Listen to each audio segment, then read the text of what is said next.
All right, let's see. Testing. All right, let's see. Testing. Perfect. Okay, so today I'm gonna try and brew a deck now that I have access to Ren and 6. It's a deck that I've wanted to brew for a while. And the most optimum version plays Ren and 6. So what deck do I wanna try and build? Well, the idea here is to play a deck centered around life from the loam.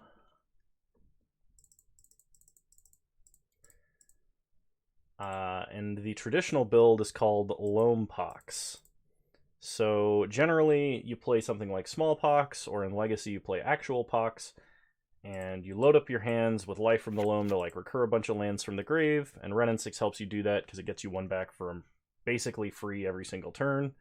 You use things like Seismic Assault or Ayula's Influence as a way to discard lands to get more value.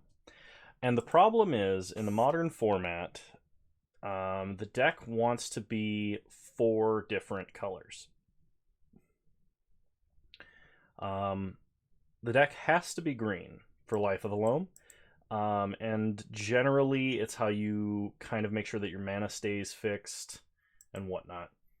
The secondary color that it wants to be is black because of Smallpox, because of things like Lingering Souls. You want stuff to have value out of the grave, things like Raven's Crime. So generally, the list is green-black. The other color it wants to be next is red, because red gives you the best win conditions in the form of Seismic Assault, Molten Vortex, that sort of thing. You used to get access to things like Faithless Looting, which was great in a Loampox deck. And then the last color it wants to be is white, because white gives you access to the front half of Lingering Souls. It also lets you cast or have things like Flagstones of Trocaire, so you're sacking lands to Smallpox, and you're not actually sacking a land. Kefka, welcome. I just realized I'm on the wrong overlay there. So we're going to try and brew a Loampox deck today. So I'm going to make a couple of just strictly ignorant attempts here. Just to see what's good, what's not, and why. So I'm going to start with a green-black version, just splashing red for Ren and 6. That's something that seems like the naive way to go.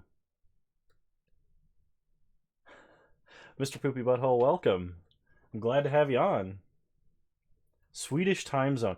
Yeah, so I'm trying to find time slots that work for everybody, and for some reason, I have a lot of viewers in Europe, and given that I stream late in the Americas, it's super late in Europe, and so I'm going to try and see if I can't find an earlier time one of the days of the week, so that some of my foreign fans can actually get a chance to watch. But glad to have you. Welcome.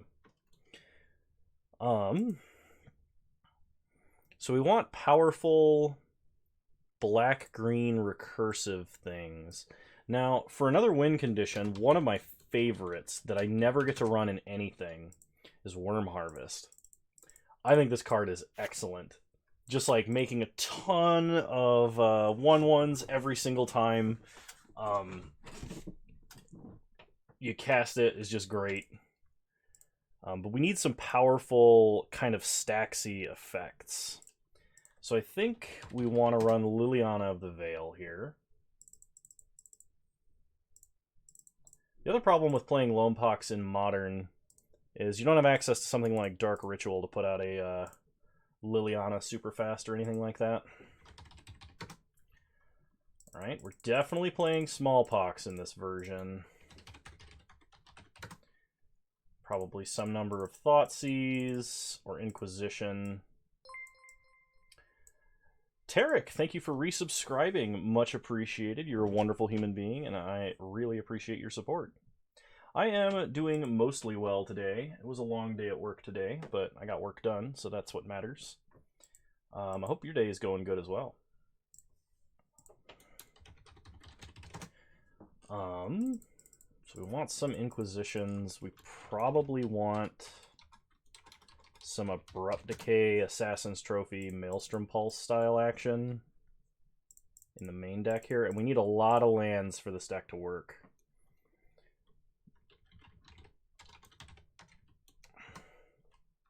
Experiment got started, frantically trying to finish a book before book club in less than 2 hours. Well, I appreciate you multitasking and showing up here, that much is for sure.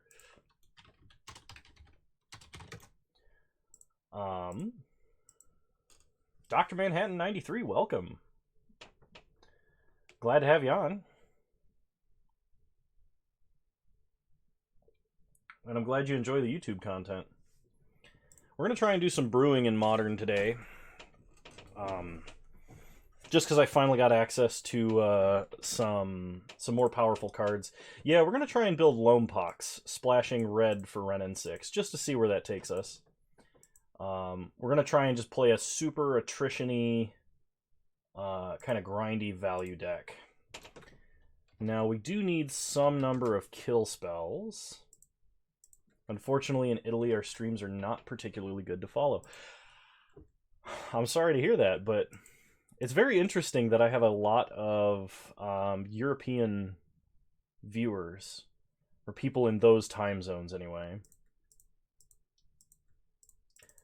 I think I'm going to do Bloodchief's Thirst and maybe a Fatal Push or two.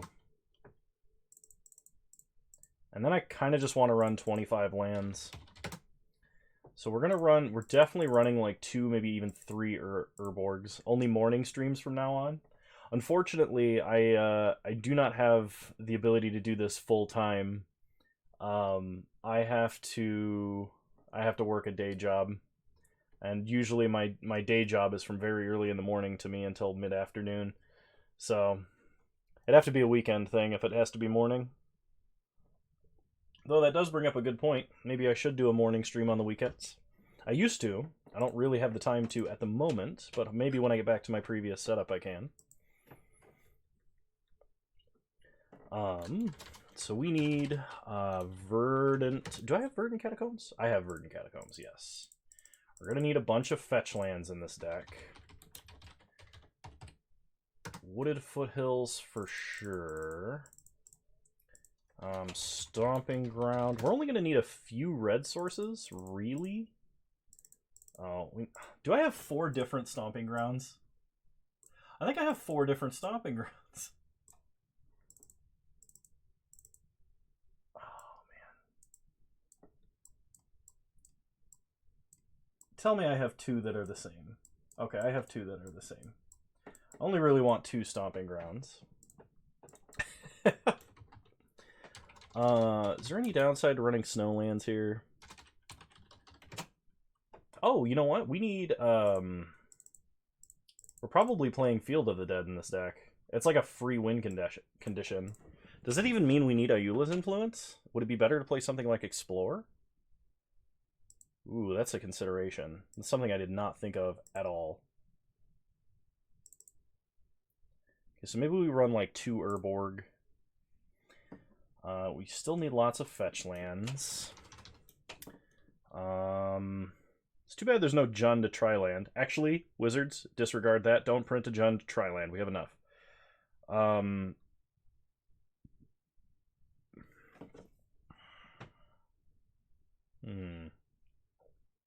Let's see. Well, we're playing at least a Field of the Dead in this deck. At least one. We need like a Ghost Quarter and a Field of Ruin. Web devs are not fake developers. They're very different. I cannot do web development. I have designed a few terrible user interfaces in my day, back in college and for personal projects, but I'm not I can't do general web development. Did you mean Quintet lands? Yeah. No, I'm kind of interested for the Snow Duels to come out. The ones that enter tapped but are fetchable. I'm also kind of dreading it, and I really hope that they print some kind of hate for Snow in Kaldheim, or a set soon thereafter at least. I also would like to see stronger mana base hate, but that's just me. So we definitely need some overgrown tombs. We have swamp, we have forest, we need regular swamp and a regular forest, not just the snow-covered variety. Oh, I need one blood crypt. Versions, show versions separately, please. Might be classic wizards with Fireball and Strixhaven. One of the guys responsible says there's going to be one really strong anti-snow card that isn't spoiled yet. I hope so. Like D&D flavored, but I might be getting my hopes up. Well, so far all we have is Freyalise' Radiance, and that card is not playable as far as snow hate goes. And Thermokarst isn't modern legal. So,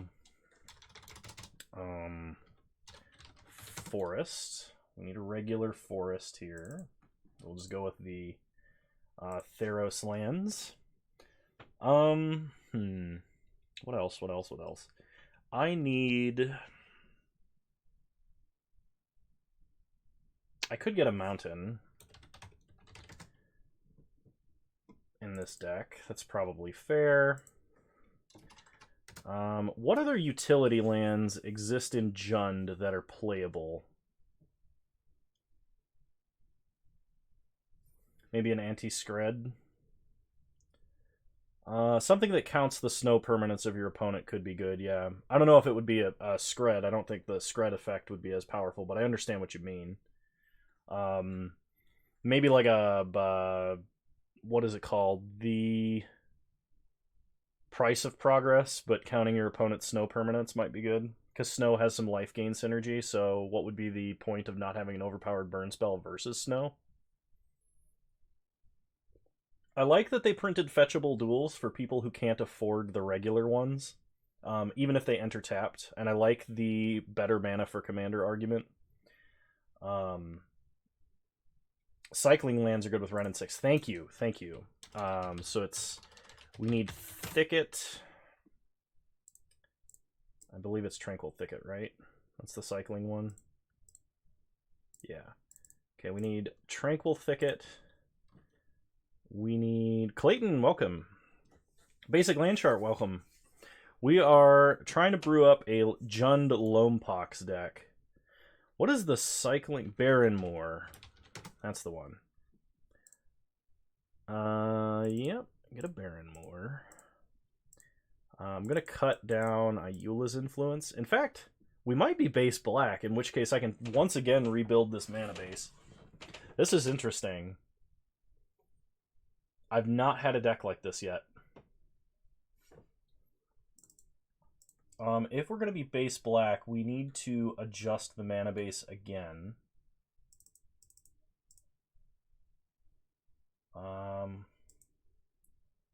So Blood Crypt would mean we're dropping a Stomping Ground.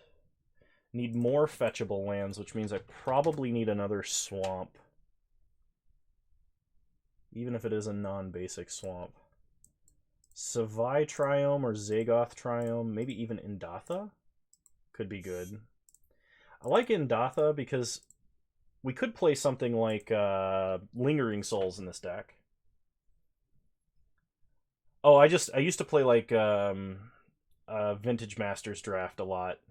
And so I have a few random cards where I just have like a whole bunch of them. They're not worth anything, so I can't get rid of them, but I wish Wizards would let you cash in like your older commons that you have a billion of. Just like trade in 1,000 commons to get like a Magic Rewards promo pack or something. Which I think the average get out of that pack is worth like a penny or a couple of pennies. So this is a deck that wants life from the loam. There are 4 in the main board. I should probably zoom in and bring this up because like I just realized it's very small on my screen. It's probably a Thoughtseize deck. Though I don't know if we're playing the maxed out amount of Thoughtseizes in the main. Streaming every Wednesday right now, yep. Let's see.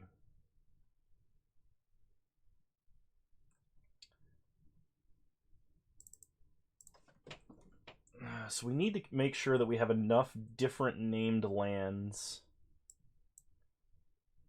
that we can get them adequately enough.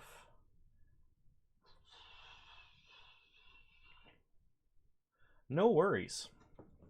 No worries. The boil definitely in the side. Good call.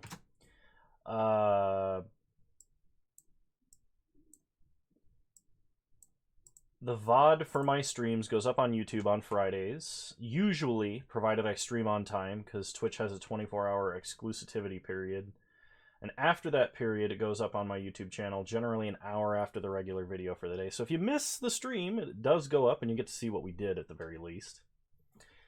I feel like I'm playing too many fetch lands. Fetch lands are insanely good, but we still have some main deck slots, so I'm trying to think, and I'm probably just going to fill them with lands for right now. Okay. We're going to take a sec. We're going to go modern format, type, land, color, black, red, green. And let's see what we're dealing with. Oh, we could play the pathway lands. At least one of the pathway lands would be good. Let's see, green, white, red, white. There's a red-green pathway. Probably don't actually need that much more red than I have. It's going to be fetchable. Oh, we need a nurturing peat land in here for sure. At least one. Having a deck you can, or having a land you can cycle from play that's in your colors is going to be good. And we're primarily green, green black. Kroxa main. I don't think I have any Kroxa actually, but Kroxa might be a consideration for this deck. We could play like a Graven Cairns or the other black-green land from that cycle I can't think of right now. I don't really want to play the red cycling land. I could play a Dakmor Salvage, but I'm starting to worry that I have too many tap lands. Maybe we need like a Black Cleave Cliffs or a... what's it called? The black-green one. It's not Concealed Courtyard. The black-green fast land. Please, somebody tell me they can remember the name of that, because first off, Twilight Mire. Probably want a Twilight Mire. And then... what is the black-green fast land?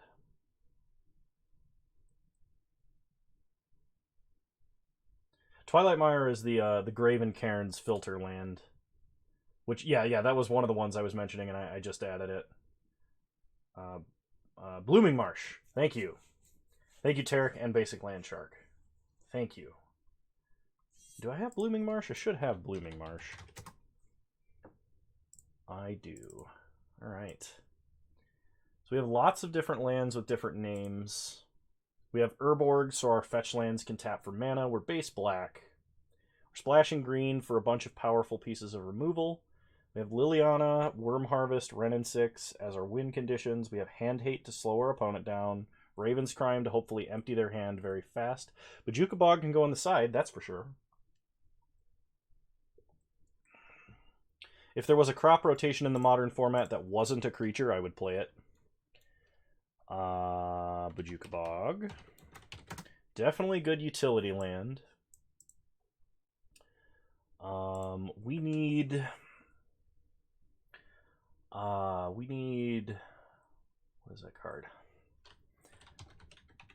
So I'm thinking Golgari Brown Scale as sideboard versus aggro, because it's just a good dredge card. I could also play a the dredge land in this deck. Dakmor Salvage. I think that's actually kind of reasonable. Maybe I'll play that over a third swamp.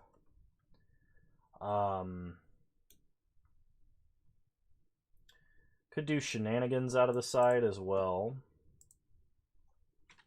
We need something versus aggro, because Bloodchief's Thirst, Smallpox, Fatal Push, and Liliana is good. Veil of Summer. Well, is this a Veil of Summer deck?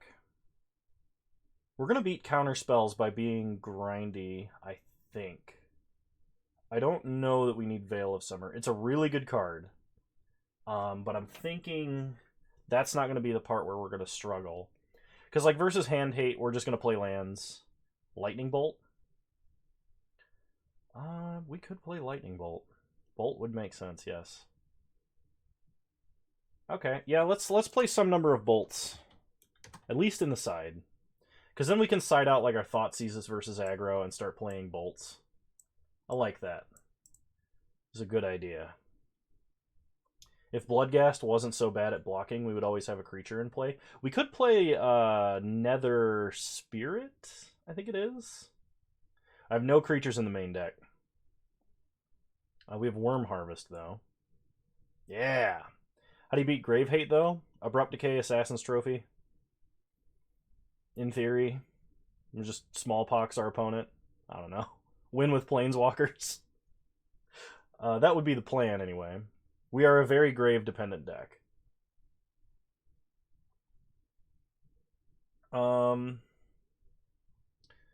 Let's see. I want some amount of life gain, and that's kind of what Brown Scale is for.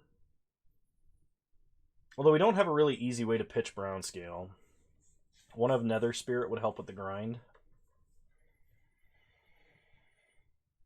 It would, but I want to make sure that we have a... I'm gonna... So, I really appreciate all the suggestions. I am still soliciting suggestions.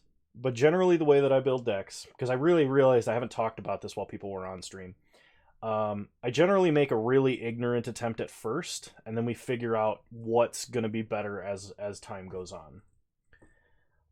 We'll do some iteration. What about the Storm life gain card? Weather the Storm? Weather the Storm could be good because we have a lot of cheap, like removal spells and stuff. We can just like Raven's Crime, Raven's Crime, Raven's Crime, Weather the Storm. I like that. Radiant Fountain out of the side. We could play a Radiant Fountain. I like having some utility lands in the side.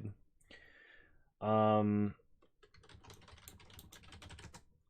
can try Weather the Storm. And then... we've got Boil, we've got Bolt.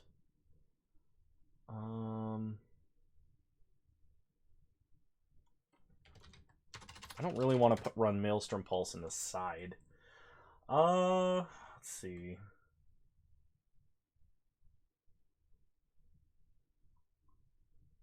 Dreadhorde Arcanist. I don't think so.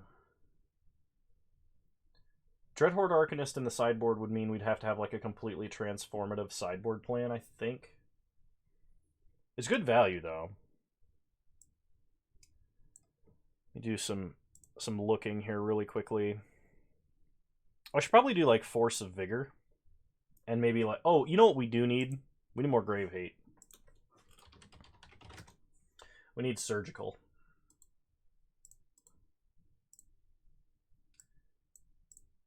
Because Surgical and... Surgical and all the Hand Hate we have is going to be good. I think I'm going to drop Radiant Fountain favoring Bajuka Bog right now. Do you think the new red weird counterspell is going to make Tron worse in Modern? I'm on the fence, because I don't know how much that card is going to be played. And the deck that Magic Aids was playing with that card is inconsistent but very powerful, and those kinds of decks have found a place in Modern. So, I guess we'll see how prevalent it is. It's a counterspell that gets around Veil of Summer. Alright. So we have just built this deck now. Let's take it into a 2-man and see what happens.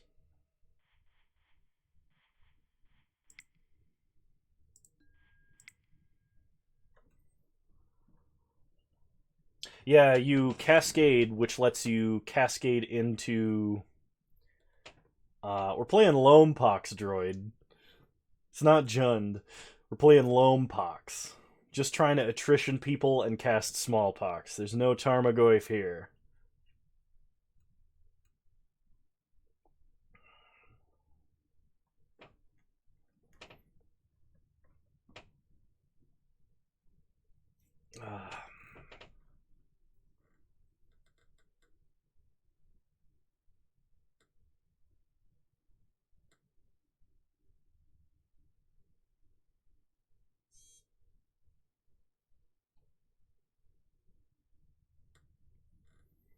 So bad, Jund?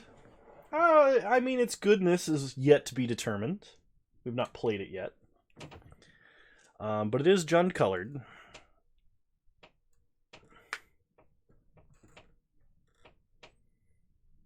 We've gotten some good suggestions about it. I'm going to leave the deck list up while we're waiting for the queue. Or we're just going to play right now as soon as I do that. Alright, no early interaction. Double Liliana. I think I've got a mulligan. Thanks, Tarek. This I can work with. I'm going to keep, and I'm going to put back... It's either Fatal Push or Abrupt Decay here. And I think it's Fatal Push. I think we keep Abrupt Decay. So let's see what our opponent starts. Mountain. Burning Inquiry. That actually helps us.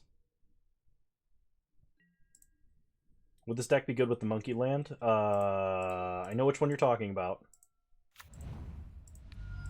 For some reason, I can't think of the name.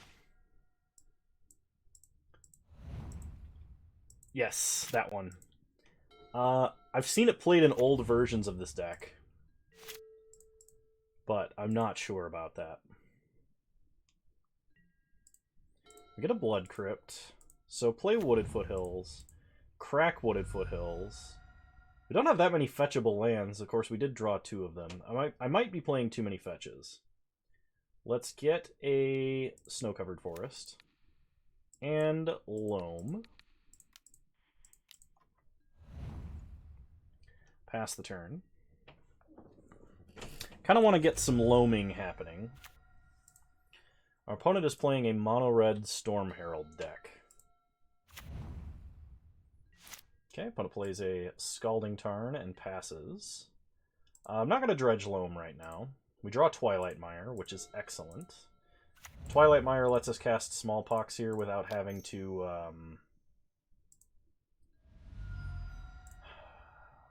without having to shock ourselves again. So we're going to Smallpox our opponent. Opponent pitches Ox, because I think that's what they were looking for, an excuse to get out of the grave. So this actually was probably a terrible idea. I should have waited to Smallpox. But my brain did not put 2 and 2 together there.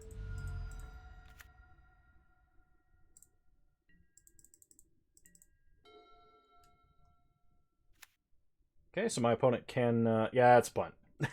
That is punt. So my opponent's going to cast Ox here, and they're going to pitch 2 lands. We do not currently have an answer for Ox, but we have plenty in our deck.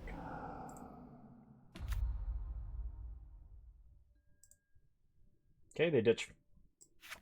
Oh, that Flamewake Phoenix is actually a problem. That was a good top deck. Alright. So opponent reanimates a Flamewake Phoenix. Attacks us for 2.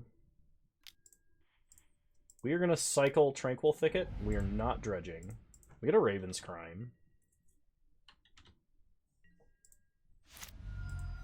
Who cares about Smallpox? What on earth is a Monkey Land? The card that I can't think of off the top of my head. Play a Triome. Raven's Crime. This feels like Hollow One without Hollow One. I can guarantee you my opponent is playing Hollow One. They just haven't drawn it yet. Treetop Village. That's the Monkey Land. Alright, pass the turn. The punt counter should have a time since last punt feature. It has been 0 seconds since Kano punted. Yep, there's the Hollow One. So one thing we don't have is a board wipe. And because I Smallpoxed, this is happening. And because I Smallpoxed, I can't cast Worm Harvest. So we need removal this turn. That is the opposite of removal. Alright. I kind of like Surgical Extraction in this matchup because my opponent is playing stuff from the grave. I'm going to drop 2 Raven's Crime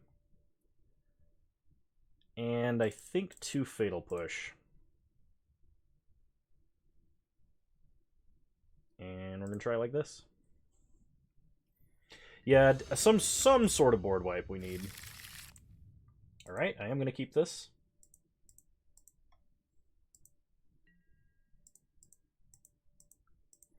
And we are going to start Urborg Inquisition. Opponent has Blood Moon, Flameblade Adept, and Goblin Lore. Alright, 3000 IQ play. We're going to take the Blood Moon so we can Smallpox the Flameblade Adept.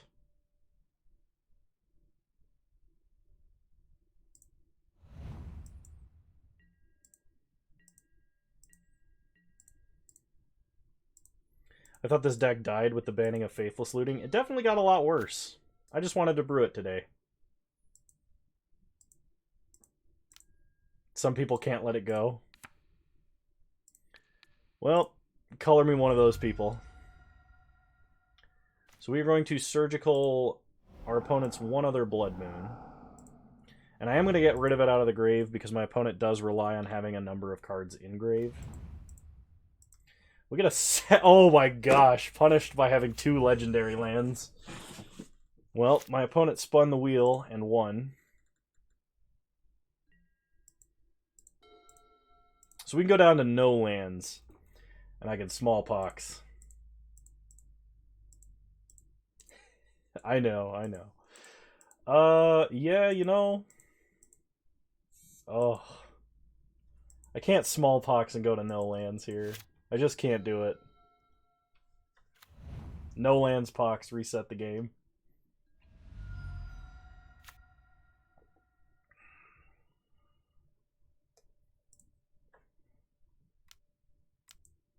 It's pretty good when Burning Inquiry, like, the top level of Burning Inquiry is just him to Turok, so...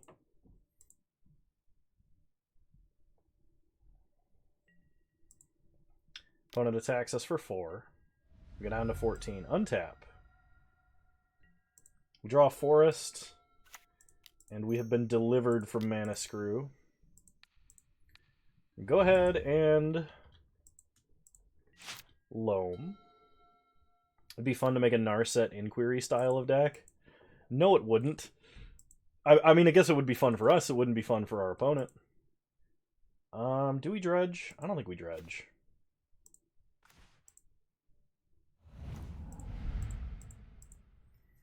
Okay. So now my opponent can play Hollow One. Or they can actually play their Ox. If they have land Storm Herald, I'm going to be upset. We could call it doing terrible things to nice people.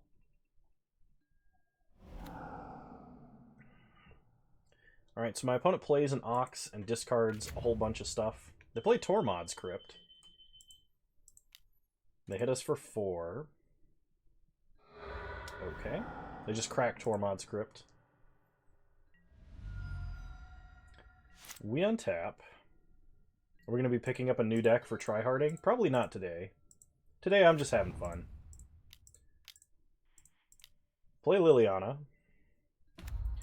And Edict our opponent.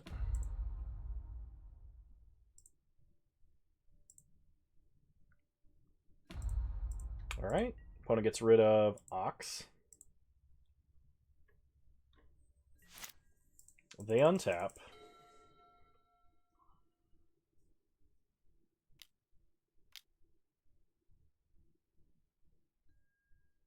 They play Cathartic Reunion, pitching Flameblade Adept and Mountain. Play a Mountain. So they can replay the Ox here.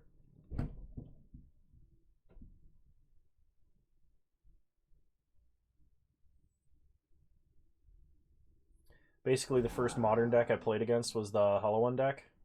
Yeah, it's a frustrating deck. And I find that it's frustrating only because it's so randomly varied. Okay, my opponent mercifully does not attack us. They just kill Liliana. We untap. We draw another Smallpox. Well, we could Smallpox them twice. That is actually somewhat reasonable. I'm going to do that. So, smallpox, pitching loam, and we're going to sack wooded foothills. It's not my birthday, and it's definitely not my birthday soon. We're going to sack wooded foothills.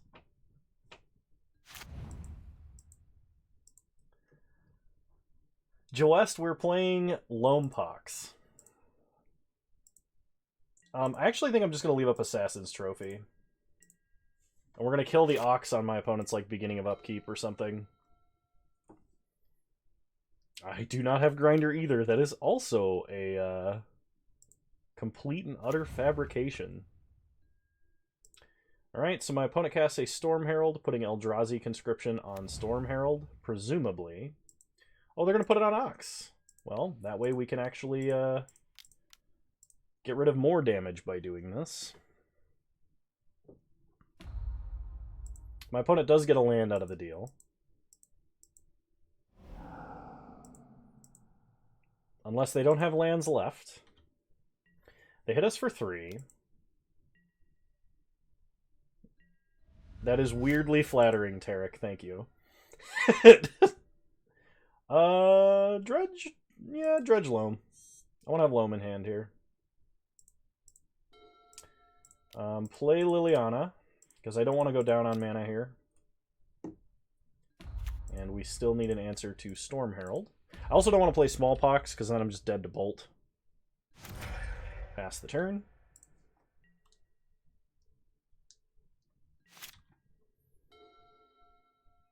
My opponent untaps. We're starting to get to the position in the game where we're actually going to take over if... Well, we can no longer cast Smallpox.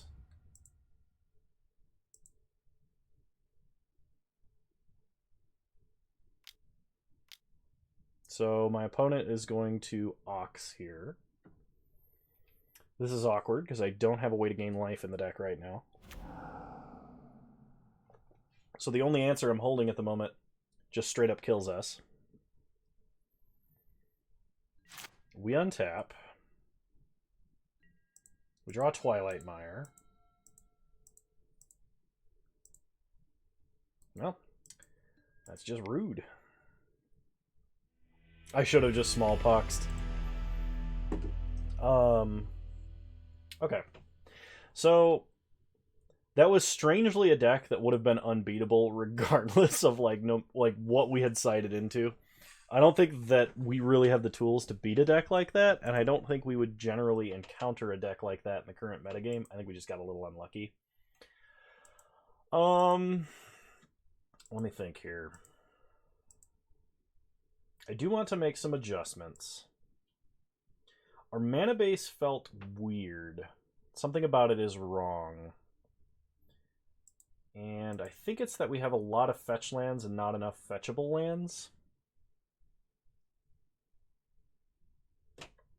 Yes, Damnation in the side would help.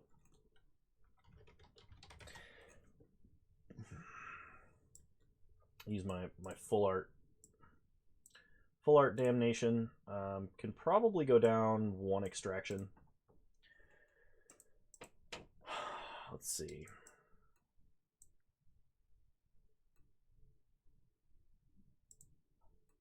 It feels weird because we have a ton of lands at all times and not a lot of ways to get them out of the hand.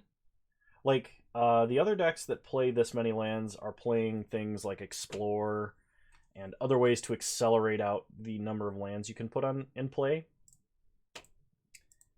I think cutting like a Verdant, running some other land here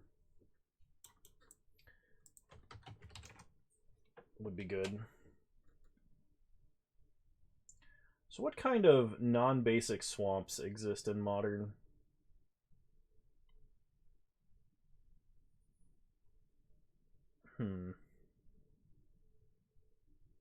Anything interesting?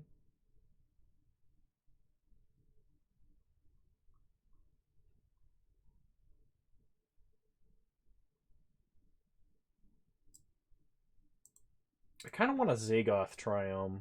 Castle Lochthwain could be really sweet. Just being able to draw cards when we're empty-handed. But the thing is, we shouldn't be that empty-handed.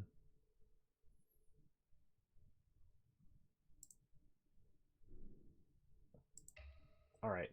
We made some slight adjustments. Let's go ahead and run another 2-man here. I'm going to be doing this for a little bit, working on this deck. And then we can do something else after the fact. I like Narset Burning Inquiry. That just sounds mean. We could play like a Thalia Death and Taxes list with Spirit of the Labyrinth and Burning Inquiry as well.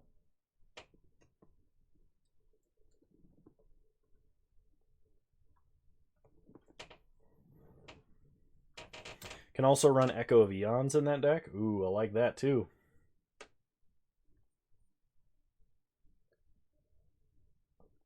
Because then you have an actual Time Twister you can flashback.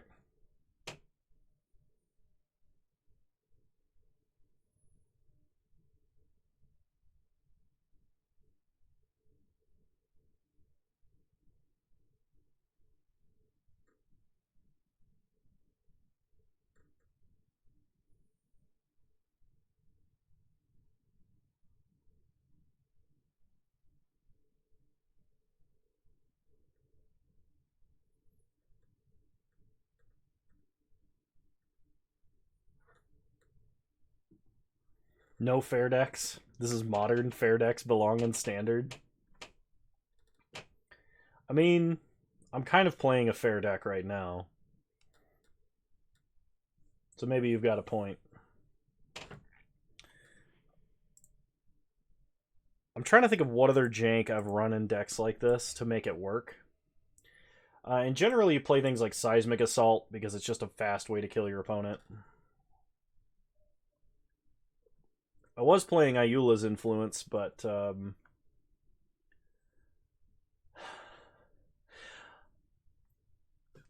I think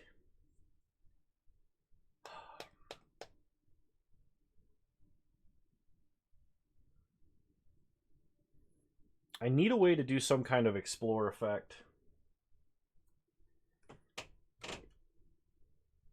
Jamming fatties, Titans, or Karns. No, not today. Jeskai Narset, Spirit of the Labyrinth. I mean, that would be pretty nasty. With Teferi's Puzzle Box, Inquiry, and Echo. What is it? You can also do Gaia Reach Sanitarium, where you just, they draw a card, and on their draw step, you activate Gaia Reach, and then they can't draw, and then they have to discard. You hard lock them out of the game. But they have to have one card. Oh, I'm against Pleasant Kenobi. Alright. Yeah, I'm going to keep this. We got Smallpox, so...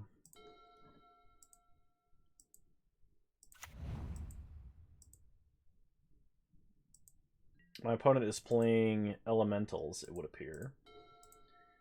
Play a Snow-Covered Forest, pass the turn. It doesn't look like Death and Taxes, though I know he does like to play Death and Taxes. Opponent plays an Ancient Ziggurat. Cycle a Tranquil Thicket. We get a Thoughtseize. We get an Assassin's Trophy. Play Twilight Mire. And I'm gonna Loam. I should say hi to him. Did he message me? No. Opponent plays a Risen Reef. Okay. I should have Smallpoxed last turn. I need an untapped black land this turn. And instead we draw Smallpox. Okay, in that case, we are going to play a Tranquil Thicket. And Smallpox. Discarding Worm Harvest.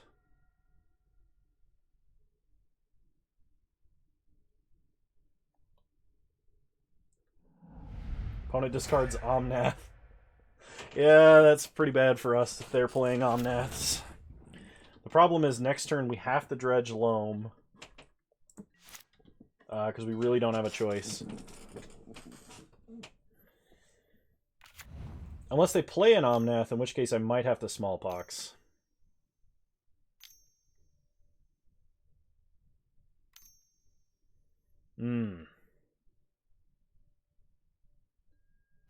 Alright. I'm going to really need an untapped black land here. Without dredging Loam. Bloodchief's Thirst, which is not what I asked for. So I get Assassin's Trophy to stop them from gaining value. Or I could Smallpox and lose all of my mana.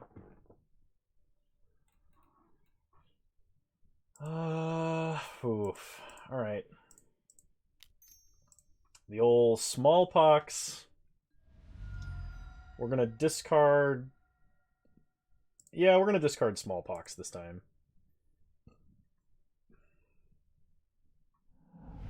Opponent discards Phantasmal Image. We sack Tranquil Thicket. Okay, now we just need to draw any green or black producing land. Any one of them. Preferably untapped.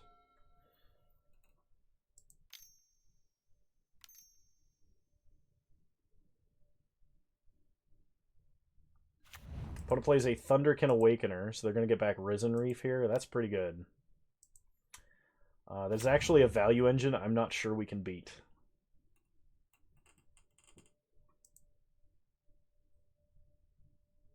We play 26 lands and I couldn't draw land. That's terrible.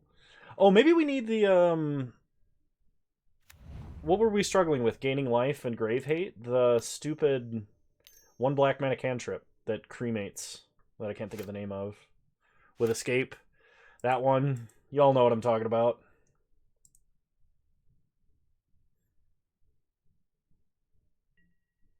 Alright, opponent sacks Risen Reef. We untap. We do not dredge. We draw Verdant Catacombs. Perfect. Play Verdant Catacombs. Crack Verdant Catacombs. Get a Swamp. Make 2 black mana. Thoughtseize. We're taking Risen Reef. And cast a Bloodchief's Thirst. Pass the turn. Cling to Dust. That's the one. Thank you. So next turn we dredge Loam. My opponent top-decked something great, didn't they? They top-decked Thunderkin away? Okay, I was going to say, I would be really upset if that was the case. Opponent plays a Smoke Braider and is debating about using a Phantasmal Image on the Smoke Braider. Okay. So we untap. Dredge Loam. We go to main phase. Green, black. We Loam back. Forest. Thicket. Overgrown Tomb. We can play the Forest and leave up Cycle. Kind of like that, actually. Pass the turn. My opponent is holding a Flicker Wisp and nothing else.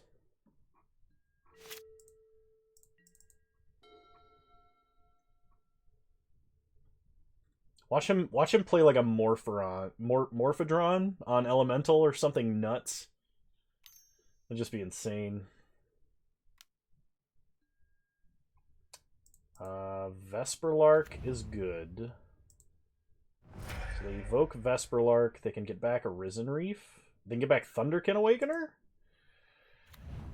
What is this nonsense? Stop with the Risen Reefs already.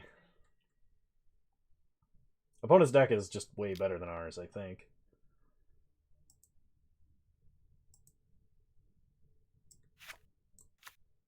They can get back Vesperlark?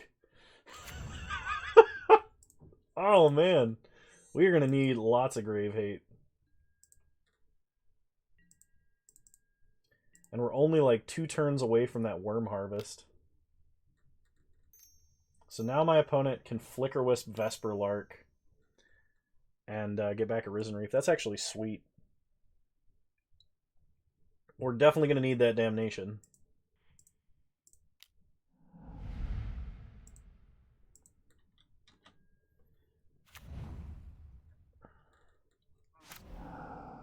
Would Leyline of the Void work well on the side for hate? That would also be a pretty good grave power situation. My opponent has too many X1s now. Our only real hope is to somehow Worm Harvest and make a million blockers. But we're not really there yet. And I think we're just dead on board because my opponent's drawing so many cards. See, Lumphox worked great when there wasn't this many value engines. It's not like I'm playing Dark Blast or something crazy. Don't need to dredge the loam. We draw Lily. So we can loam back Thicket, Field, Verdant.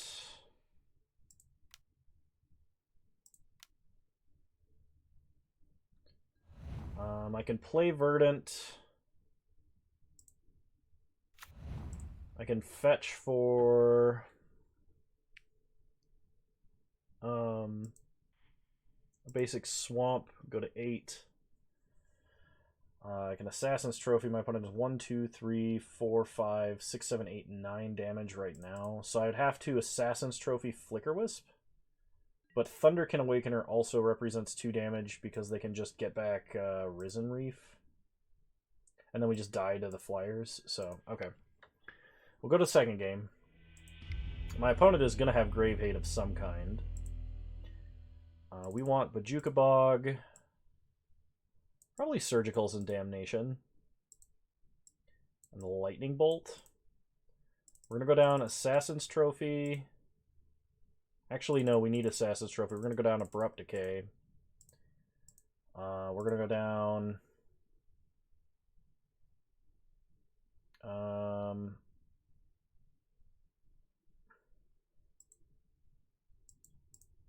hang on a minute.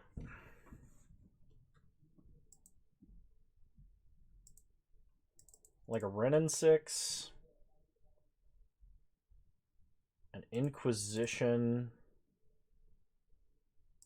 We don't need all them Surgicals.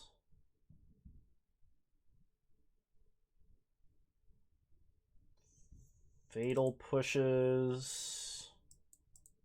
You're a little bit worse than Lightning Bolt here. Although Lightning Bolt can hit Lightning Bolt can't hit Omnath, and Fatal Push can. And then I'm going to cut, I think, a Lily. Alright, try it like this. I think the Field of the Dead plan without some kind of land acceleration probably isn't worth it. Which is just unfortunate, really. So we're going to keep this.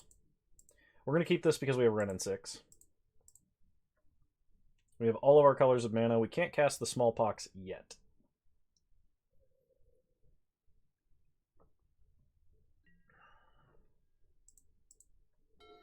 So we'll start Overgrown Tomb and just Raven's Crime our opponent. No fetch land to pick up with Renin 6 kind of sucks.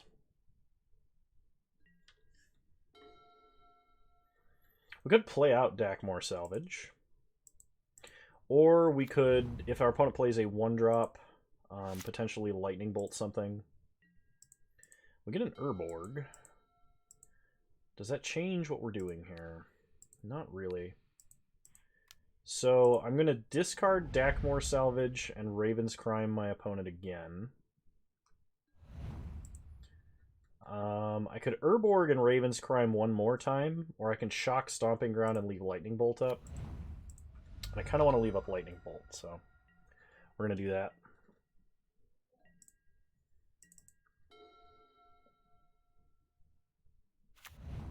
Okay, opponent plays an Ancient Ziggurat and passes. We untap. We do not dredge. We draw Inquisition. So we're going to start with an Inquisition. See what's left in our opponent's hand. Risen Reef, Phantasmal Image, Leyline of the Void, which they drew.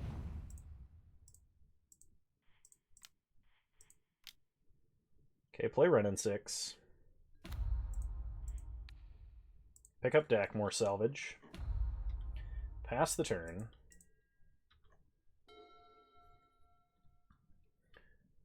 So our opponent plays probably an unclaimed territory here and names Illusion. Well, they don't have to name Illusion. They can name anything they want, really. Is this a Fulminator? It is a Lightning Skelemental. Wow, he's got great top decks. Attack us? I don't think that's correct, but I don't know enough to tell you any different, so. I think killing Renin 6 there was the play. But I guess I know what my hand is and my opponent does not. So my opponent sacrifices Skelemental. We untap. I am going to dredge Salvage here. So we go to main. We can pick up... We're picking up a land anyway. So then we Raven's Crime. Pitching Salvage.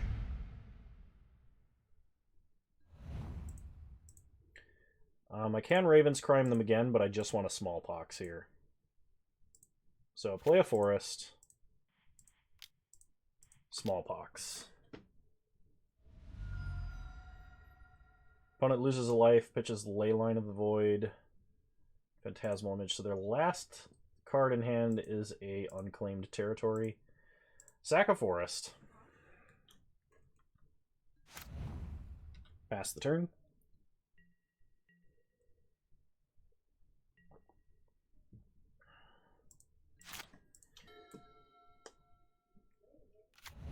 Opponent plays their unclaimed territory, names Elemental. And the last card's a Risen Reef. That's a pretty good top deck if it is.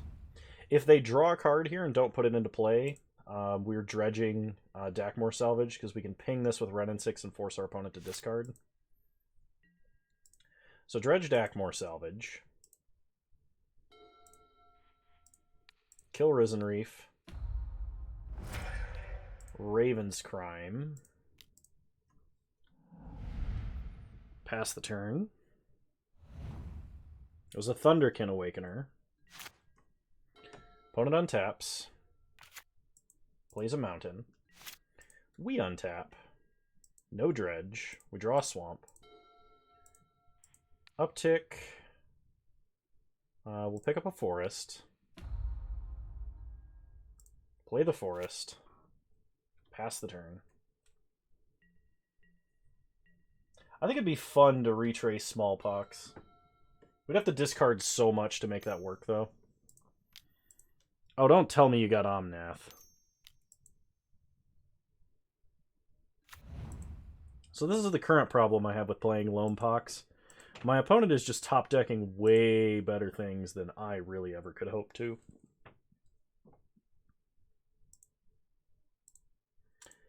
Alright. So I can play a land. I can uptick Renin 6 to pick up another land. And I can Raven's Crime my opponent, pitching our duplicate Urborg, forcing them to discard. It's a Flicker Wisp. We basically have to hope our opponent is drawing dead, and I think Leyline should be our Grave Hate of choice here. Because, like, Surgical, while it's fantastic if you're doing things like Thought Seizing a combo deck, I think having it turn 0 and having it shut off all of my opponent's stuff forever is the way to go. So opponent evokes a Vesper Lark. They get a Thunderkin Awakener. So there's this whole like combo they can do here. But we're just dead because they reanimate Lightning Skelemental, which is pretty sweet. They're gonna give back Risen Reef? No Skelemental, kill me instantly? I mean... Oh, they're killing Ren and 6. Rather than killing me. Voice of Resurgence. Okay, well I need to top deck Worm Harvest, I think.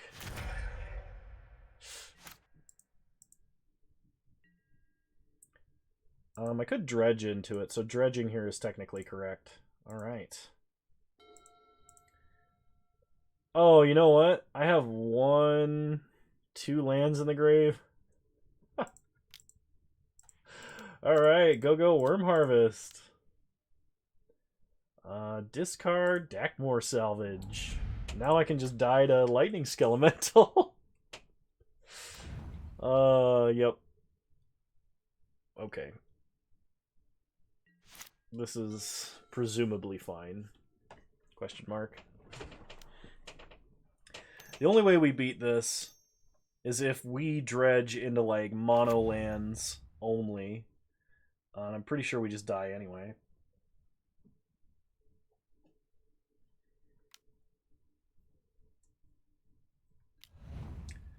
Yep.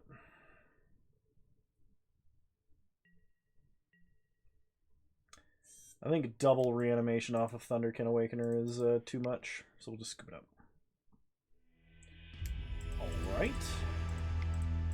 We're going to take out the surgical extractions, and we're going to run Leyline of the Void. It is a card we can pitch to, like, Liliana, so it's not... doesn't feel too bad, like, maxing out on it here. If that's the case, I'm not actually going to run Bajuka Bog. I'm just going to run 4 Leyline. Because that is going to be way better in the average case. But the more I'm playing this deck, the more I feel like we want an Explorer of some kind. We need some kind of extra land play to make this work.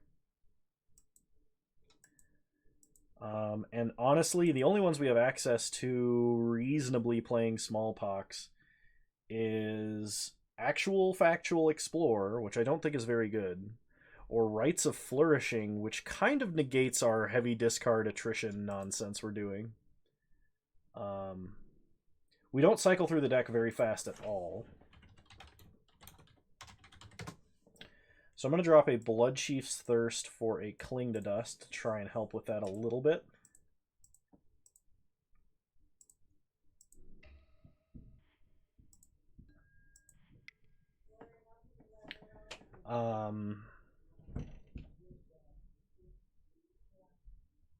Yeah. I think my deck right now just doesn't do anything powerful enough. So I'd like to play first. Let's see if the mono Raven's Crime hand is good enough.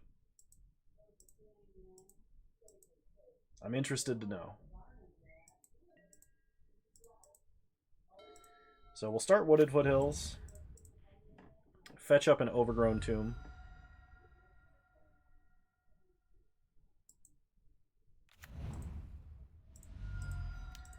And force our opponent to discard.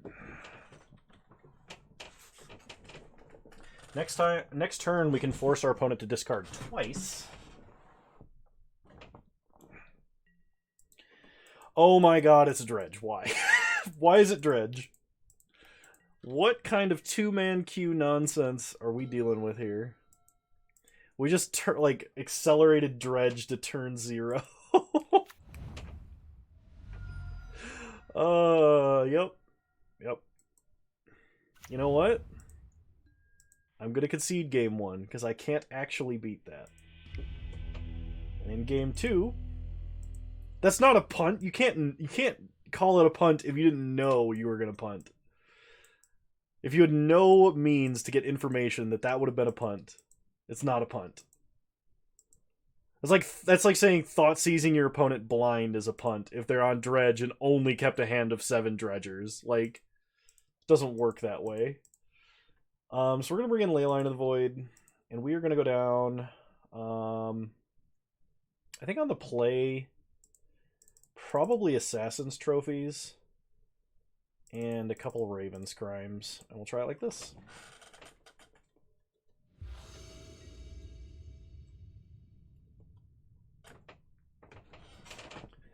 Alright, we'll play first. No, we're mulliganing for Leyline. We have to. It'll be way too slow if I do anything else. Oh my god. There it is. Put 3 cards on the bottom of our deck. So that's Raven's Crime.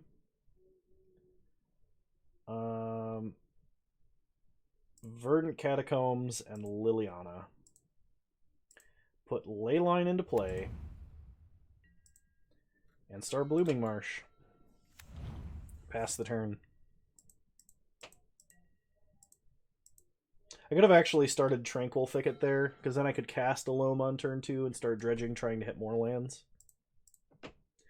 What this deck really wants, that it can't have access to because it's not legal in the Modern format, is like an exploration style effect. Not that I'm saying exploration would be a good thing to have in Modern. I think that would be very unhealthy for Modern, but that's what this deck wants, specifically. And we can't play like Soccer Tribe Scout because we play Smallpox. And that would kind of defeat the purpose. Maybe it's good enough that we can try it anyway. It's probably worth trying. Alright, opponent plays a Blood Crypt. Double black. Plays a Bloodghast. Alright, we untap. We draw a Loam. Just print Fastbond in Modern. What could go wrong? Cast Loam, no targets. Pass the turn.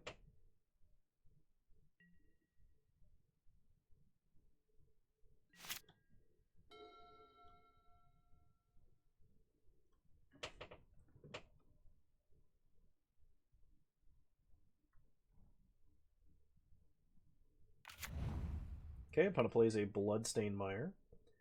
Attacks us for 2. We go down to 18. They crack Bloodstained Mire. They find a Stomping Ground. So my opponent probably has removal for this Leyline. Cast Stinkweed Imp. Alright. We untap. We dredge Loam. So get a Blood Crypt. We are going to shock here because we're going to lose the same amount of life whether we get hit with Bloodghast or not. So, Bloodchief's Thirst. Fastbond Omnath sounds like a really janky Vintage Cube draft pick. It kind of does. That sounds like fun. Just play like 40 lands. The problem is you don't have like Field of the Dead. You don't have some way to take advantage of all those lands. I mean, you could cast a whole bunch of draw 7s and do something cool that way, I suppose. Opponent attacks us for 1.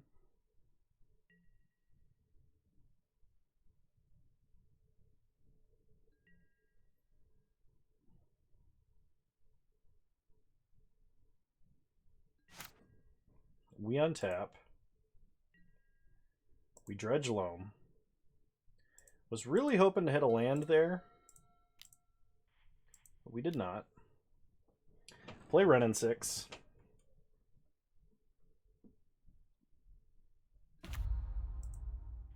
Uptick.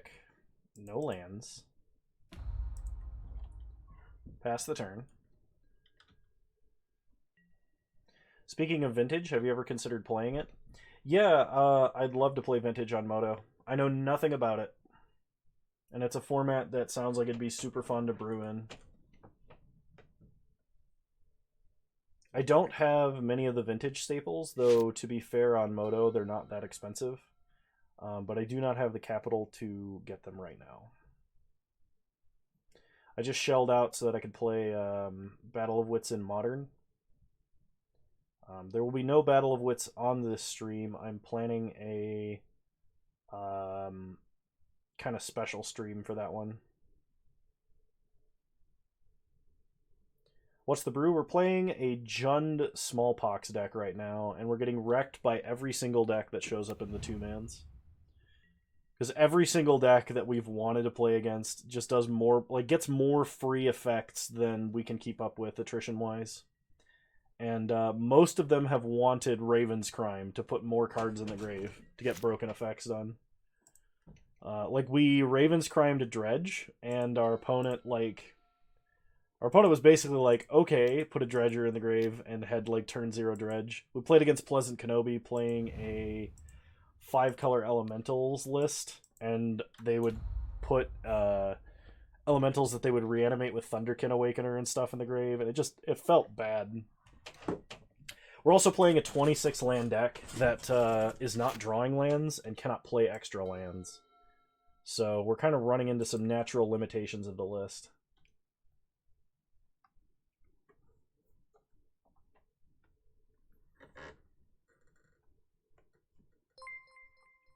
Noxon, thank you for resubscribing. It's 4 months, man. Thank you so much. You are a vast supporter of the channel, and it is much appreciated. Alright, opponent attacks Renin 6 again for 1. They're just trying to draw any removal for Leyline of the Void that they can. And are not finding it currently. We're going to Dredge Loam. Okay. So we pick up Barrenmoor and Field of Ruin. Green, black.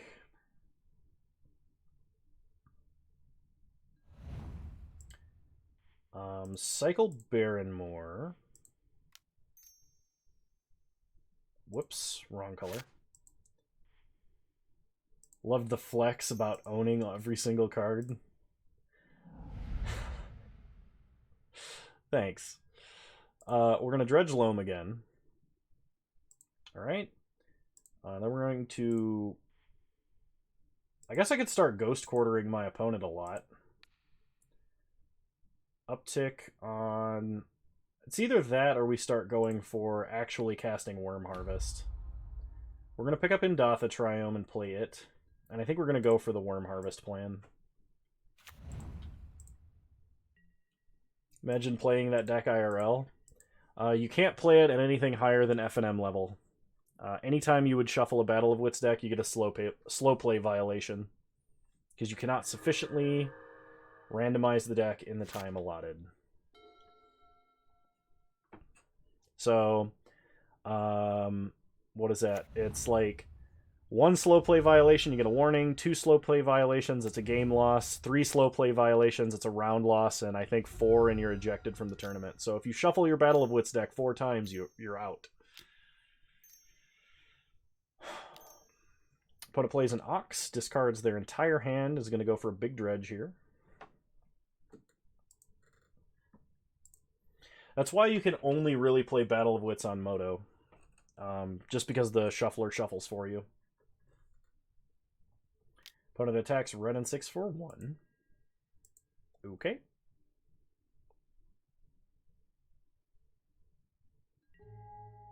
Renin 6 goes down to 3. We untap. We draw Loam. You could, in theory, play a version of Battle of Wits that never shuffles and then always say no if you get pathed or like Ghost Quartered or something. The problem with doing that is you definitely lose on all of like having all of the powerful tutors and stuff. So cast Worm Harvest, get 4 1/1s.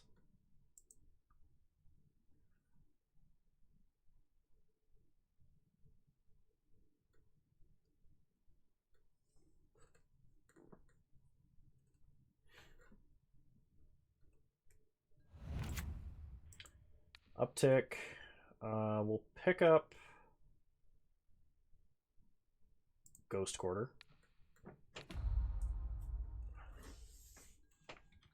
Pass the turn.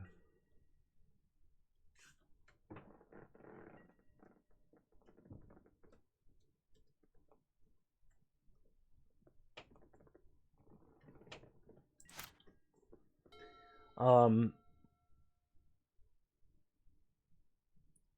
Now, I had a friend that played Battle of Wits last time it was in Standard. I don't think he double sleeved it, but even single sleeved, the deck is literally like, I'm trying to get where you can get a good. It's like this tall. It's literally like a 9 or 10 inch tall deck. So my opponent Abrupt Decays Ren and 6. So there goes our free land recursion.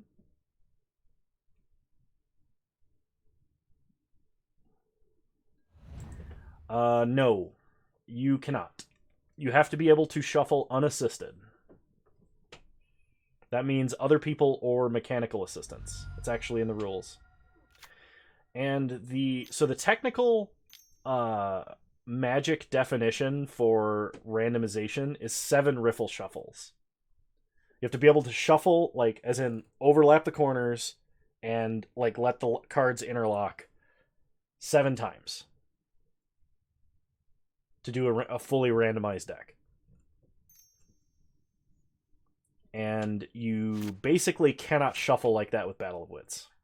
Because if you know the relationship between any 2 cards in the stack, so if you put cards back in Battle of Wits and you shuffle that portion up and you shuffle another portion up and you shuffle another portion up and you just shuffle, you try and like mix those together, you still have some inclination of where those cards are relative to the rest of the deck, so it's not sufficiently randomized. Just single block on that Ox.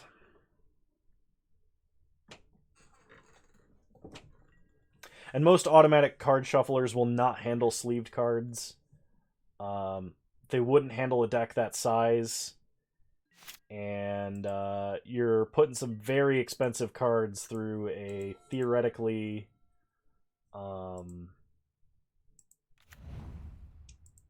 well, potentially damaging situation for them. So I wouldn't trust an automatic shuffler anyway. Sometimes I give my opponent my deck to cut, but they instead shuffle it. That's legal and encouraged in a Grand Prix. Especially with how many people they caught cheating not that long ago. Isn't that assistance in a way? No.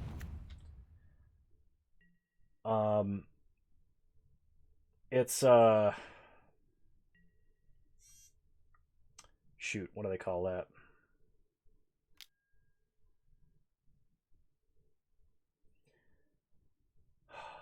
Also, pile shuffling, like dealing out to 10 piles of 6, does not count as shuffling at all. That doesn't count as anything, really. Because you're not randomizing the deck.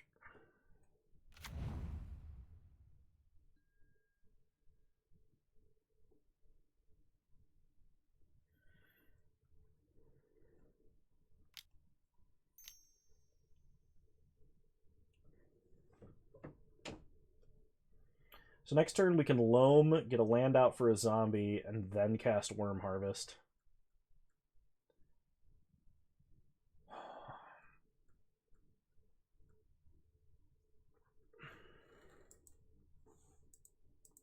The problem is my opponent has a Conflagrate somewhere in their deck. And that's going to hurt when that becomes a thing. So my opponent escapes an Ox.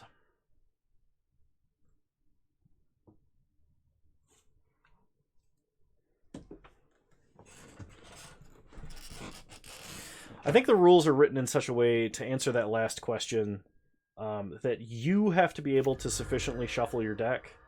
It is your responsibility to be able to do that, and it's your opponent's responsibility to ensure that you randomized your deck. Or that your deck is randomized.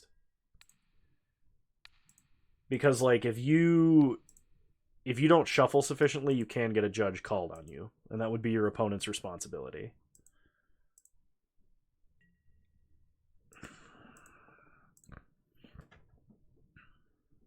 So now that my opponent doesn't have that many cards left in their deck, I'm fine blocking the Ox enough to kill it, because them replaying it probably would not turn out great for them if they, like, dredged a whole bunch. Okay, opponent loams.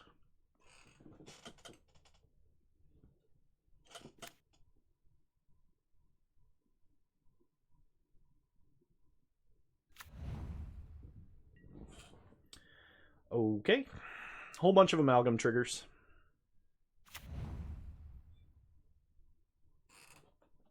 I have had a headache all day. Like, I've had a headache for like 3 days now, and it's just not going away. Okay, we untap, we draw Abrupt Decay. So we loam a swamp and a forest.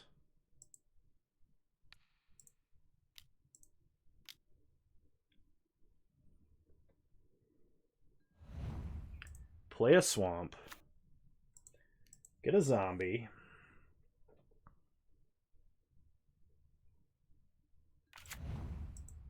Then we worm harvest.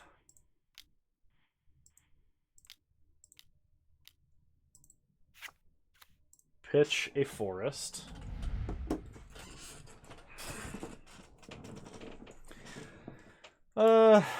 Maybe. I might be stressing out too much. Could be like clenching my jaw or something. That would suck. Problem is, I had to pick up a land in order to do that. So we stay on defense.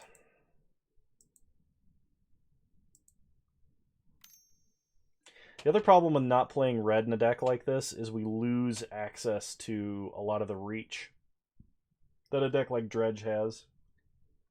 So we lose access to Conflagrate. We can't really play Creeping Chill in our deck. Although in our deck it'd actually be pretty sweet. We don't dredge frequently enough to guarantee that we'd be Creeping Chilling. And having a 4-mana Lightning Helix that only goes face is not where this deck would want to be.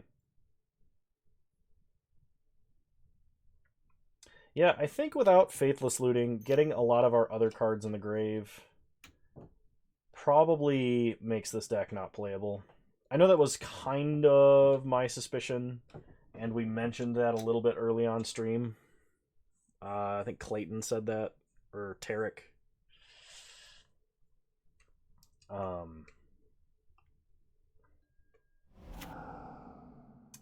right. Impact Tremors looks really good in this deck. Yeah, just like make a ton of 1/1s.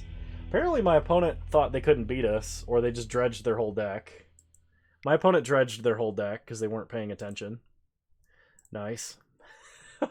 Okay. We'll try that again. We got a victory.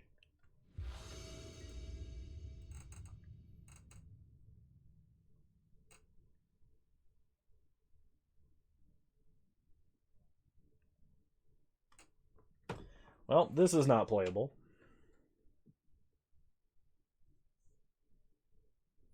No lands and no leyline. So we mulligan. If this hand had a leyline in it, it would be perfect. We have to mulligan to leyline. 1 to 5. I mean, I could, in theory, maybe make Cling to Dust work. But I'm going to leyline. Put back 3 cards. We'll put back Cling to Dust.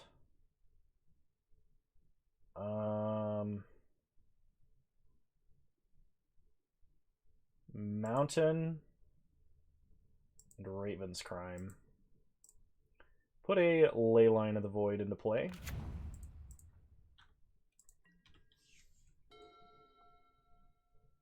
So if my opponent mulliganed to Nature's Claim, we're in trouble.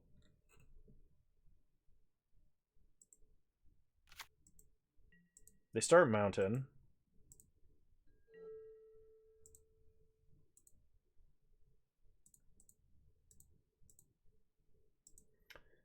We draw Smallpox. Start Overgrown Tomb. Untapped. And Thoughtseize.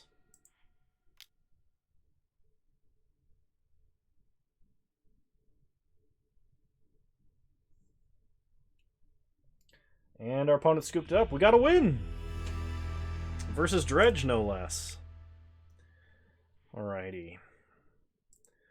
I'll close up here for a moment while I restart the client. I also think I'm going to get a glass of water because this headache is really starting to bother me. I will be right back.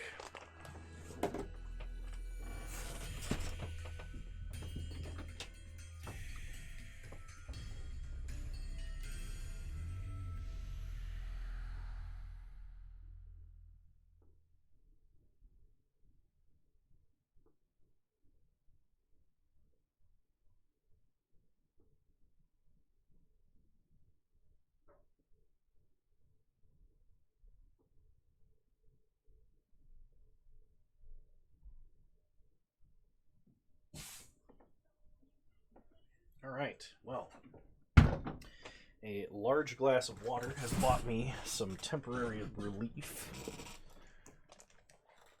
All right.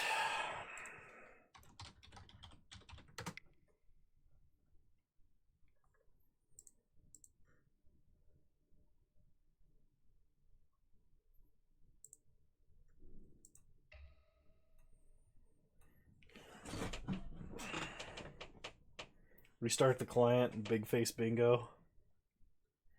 Big face big no. Big no want play grindy magic. Well, I know grindy magic existed modern. Okay. I think I've gotten my my fill of Loampox for now.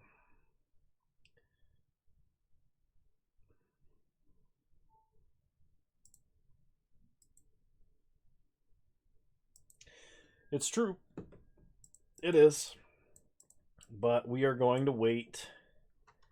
We're not going to play Battle of Wits today because I want to get more practice with that deck before I actually start streaming it live.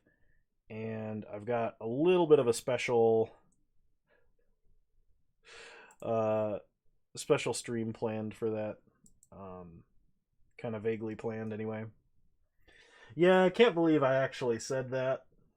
That those words actually escaped my mind and into my mouth and then went out of my mouth and then went onto a permanent recording on YouTube. There's a lot of things that had to happen there, and I'm not really thrilled about any of them. Alright, so what should we play next? We could try and brew the Narset deck. That might be fun. Like the Narset Teferi's Puzzle Box kind of shenanigans.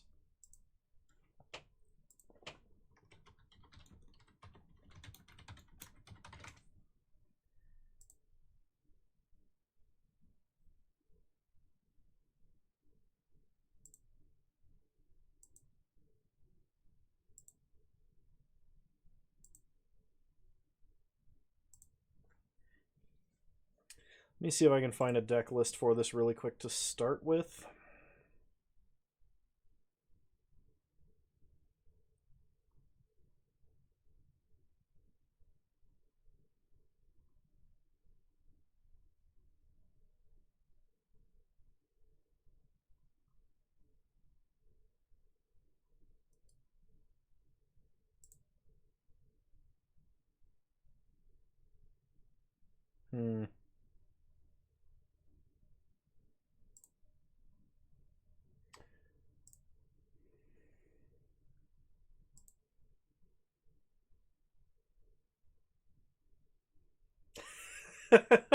Yeah, I've seen that before, but that is not what I looked like at all when I did that. So, all right, let's brew up some kind of Narset puzzle box deck.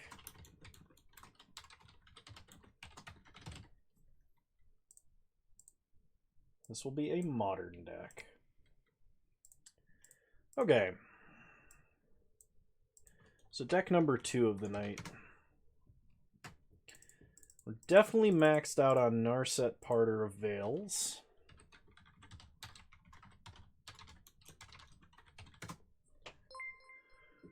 Twoo Hype, thank you for following. Much appreciated. Golgari Worm Harvest, my favorite archetype. It is fun. I really like grindy Loampox decks, but we're going to need some help printed for that deck to be good, or better than it was. They could play like, what is it? Some kind of Karn control deck as well. Just more ways for mono blue to win here. Let's see. So what kind of cards would we want in this deck to make it work? We're going to need a lot of counter spells. But I'm thinking we play Boomerang. I'm thinking we slow down our opponents just enough that we can get them with the old Boomerang trick.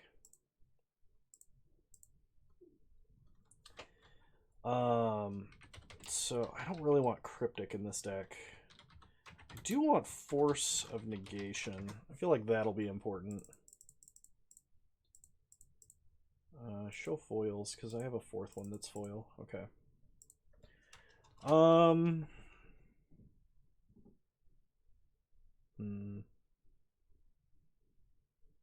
What is going to be good in this deck?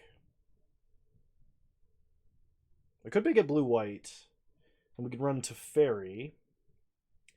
Teferi would pretty much negate the fact that our opponent would have counter spells at all, ever. That would be nice. That would help us probably establish the lock. Echo of Eons, yep.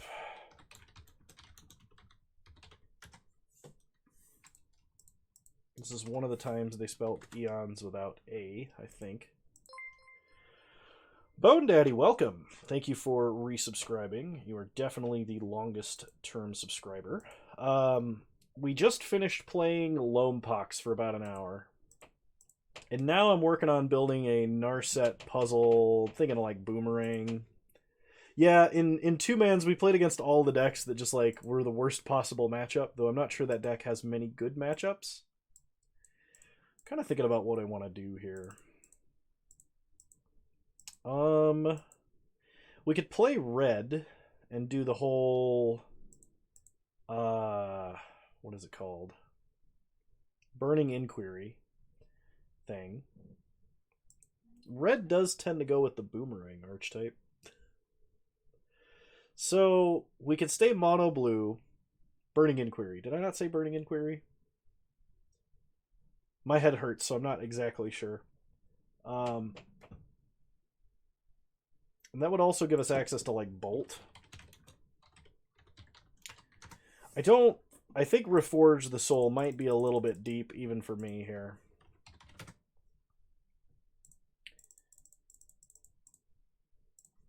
Oh, I could even play, like, Moon.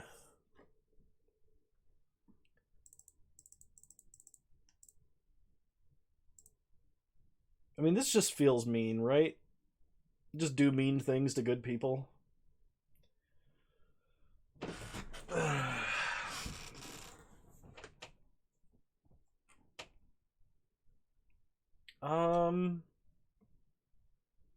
WinCon? Or WinCon is our opponent never drawing cards, aside from Rage Conceit. Yeah, I was thinking like Karn Wish. But I suppose we probably should have a WinCon in the main deck, huh? What is the most... Oh, you know what our WinCon should be?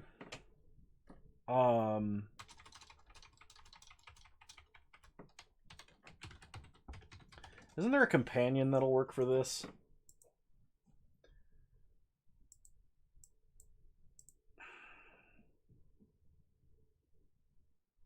We have double mana costs, so we can't play Gigantha. We could play Kahira the Orphan Guard.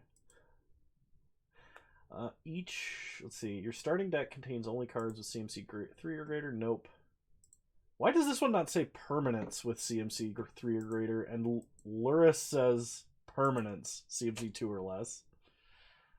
Let's see. I could play Yorion and just make this an 80 card deck.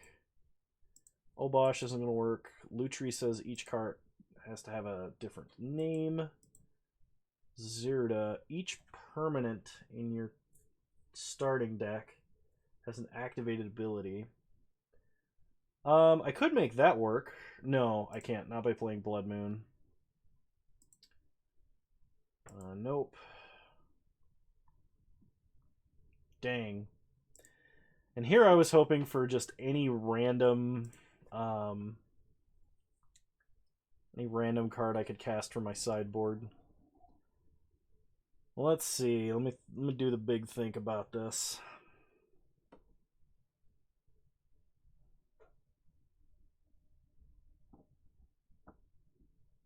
Exactly, Bone Daddy. Exactly.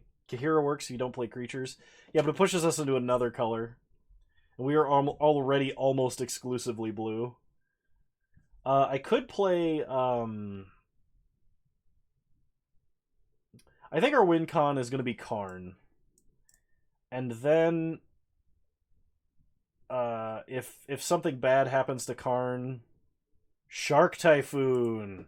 Shark Typhoon. This guy knows what's up. Shark Typhoon. We're playing Shark Typhoon. Which I think means Echo of Eons probably needs to go by the wayside for a bit. Maybe not. How do we want to do this? Maybe we don't max out on Moon in the main. Play like 3 Shark Typhoon. Alright.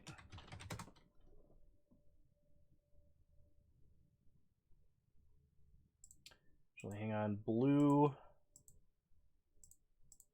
Format modern. Type land.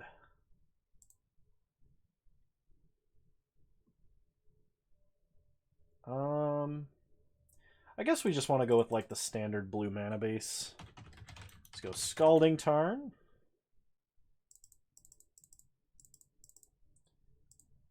Steam Vents. Noxon19. Thank you for gifting a subscription to the Dark Noob X. I'm sure they appreciate it, and thank you for your support. Let's see. We're going to need some probably Mystic Sanctuaries. And then probably just like a whole bunch of islands, I imagine.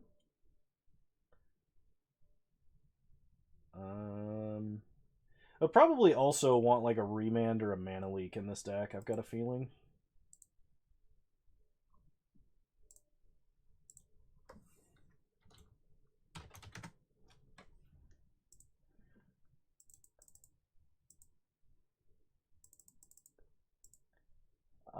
Which probably means I can drop like a Force of Negation. Go down to like, yeah, like that, I think.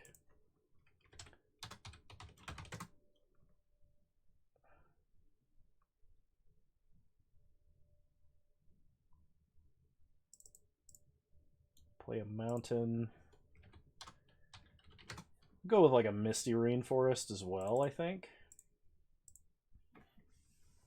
21 lands is probably not enough. I think I need at least 22 or 23, especially when we have no cantrips other than Shark Typhoon, which isn't really a cantrip. I guess we have Burning Inquiry, so I can discard all my own lands all the time. Okay, let's just quick build an artifact wishboard. So what do we want? Walking Ballista. Worm Coil. Coding. We don't have to go super deep on this because we're already trying to hardlock our opponent otherwise. We can play like some relics.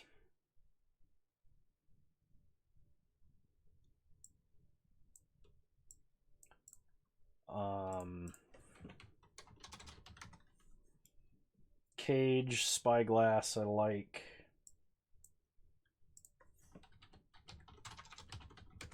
We're not playing Tron, so it's not like we're gonna Sundering Titan them or anything.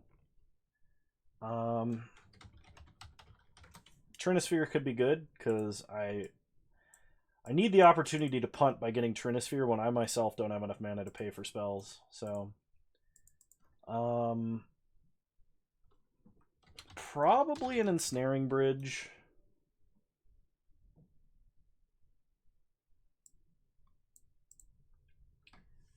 Puzzle Box is a wish target as well. We need 2 more cards. They should probably be something like Mystical Dispute. Why doesn't anyone play Defense Grid? Because it would come down too late. Is at the time that you're playing Karn and you're wishing, you're usually either winning or you're losing. And getting a random defense grid generally isn't good enough. Defense grid's great when it's good. When it's bad, it's really bad. And it doesn't win you the game. Alright. Let's just see what happens. This is a proof of concept. I expect this deck to lose. Oh, let me be clear about that.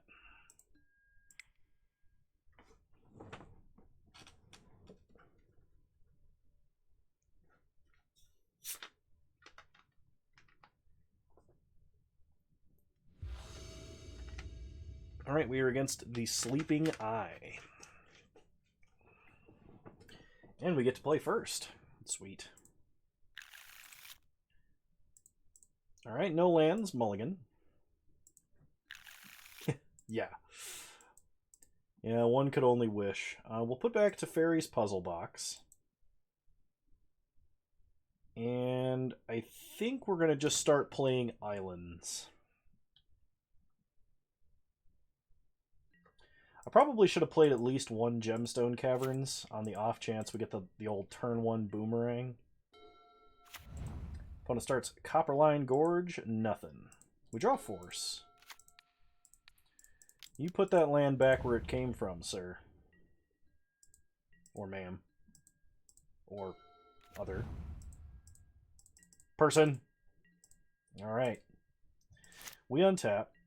We draw an island. Play an island. Pass the turn. Leave up Remand and Force of Negation / Shark Typhoon, making a 1/1. Opponent shocks the Stomping Grounds. And probably Cathartic Reunion, and we're probably against Dredge. Hey, I'm Psychic. Put that Cathartic Reunion back in your hand. We draw Blood Moon. Alright. We draw Mystic Sanctuary. So fetch up a mountain and Blood Moon, I think? Yeah, I think that's the plan.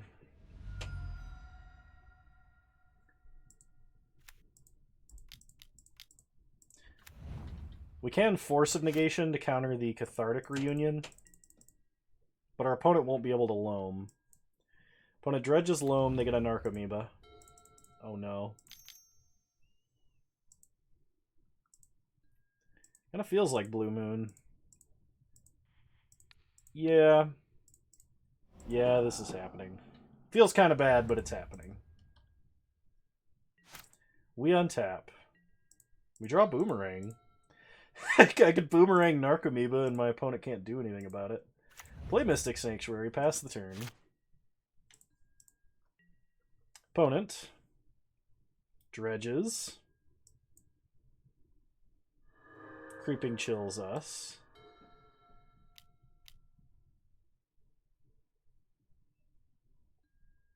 Cathartic Reunion. Okay. Another Creeping Chill.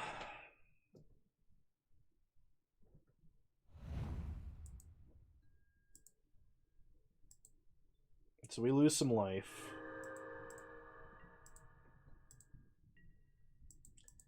Well, we don't want to Boomerang any lands, because my opponent would just get back their Bloodghasts and kill us. I am going to Boomerang this this Narcomoeba that they can't otherwise play. Ouch. Nothing I can do about this.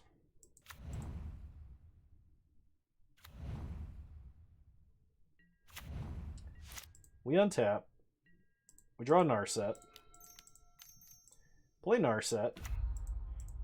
Downtick Narset. I can Burning Inquiry. And that would empty their hand, but my hand would also be empty. I can take Lightning Bolt. It doesn't really do anything. I think just making my opponent discard down to 1 card is probably the way to go.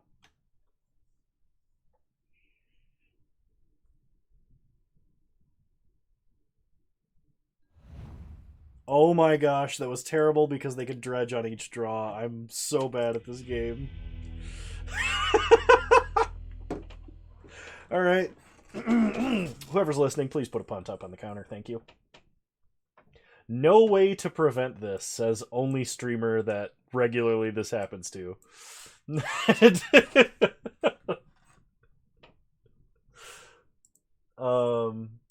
Alright, so Remand is terrible versus Dredge. Force of Negation, not super bad. We'll bring in some relics, just right into the main deck. We don't need to be wishing for that. Burning Inquiry is going out. Absolutely all the way. Bring the remands back in, and yeah. We'll play first. When you're with Kano, every down is 4th down. Not a good opener, but this is, so we will keep. I will be putting back a Lightning Bolt. Start Island, Relic of Progenitus, pass the turn. Alright. Opponent starts Stomping Ground, untapped. We untap. They Nature's Claim on our turn because they recognize that we are playing Force of Negation. Draw a Remand, play an island, pass the turn. Opponent untaps. Plays a Wooded Foothills, cracks Wooded Foothills. Into a Blood Crypt. Opponent loams, so I will exile the loam. Pitching, I guess Eye of Nowhere. We untap. Draw a Lightning Bolt, pass the turn, leave up Remand. Opponent untaps. Plays a Copperline Gorge into a Stinkweed Imp. Remand. We draw a Puzzle Box. The old Double Trouble Puzzle Box. Pass the turn. Oh, man. Maybe we should, like, max out on mana leaks and play things like Thirst for Knowledge.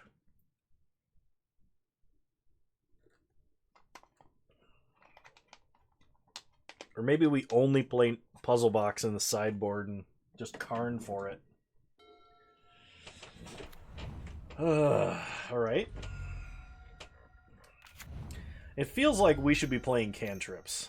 That's what this deck feels like right now. Opponent plays a Bloodghast. We draw Scalding Tarn. So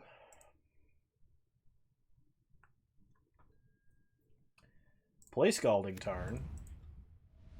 Fetch a Mountain. Blood Moon. Pass the turn. Opponent attacks us for 2. We untap. We draw an Eye of Nowhere. Put Bloodghast back in their hand. Pass the turn.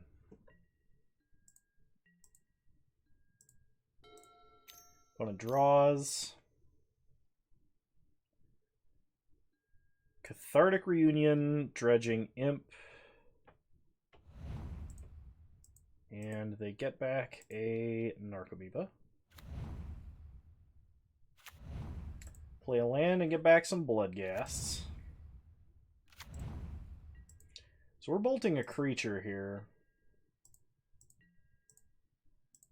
I think it's going to be Bloodghast. We untap.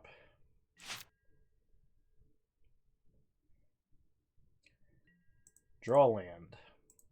Playing Puzzle Box is suicide, so I'm going to do it.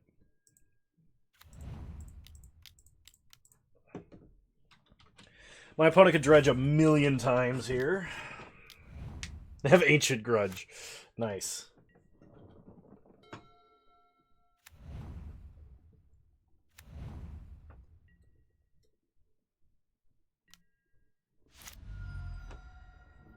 So we take some damage, untap, draw Boomerang, play Puzzle Box, pass the turn.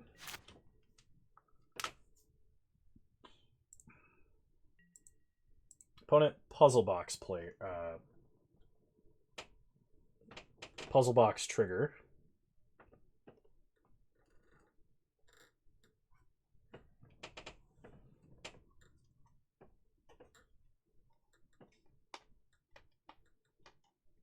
Gets a whole new hand.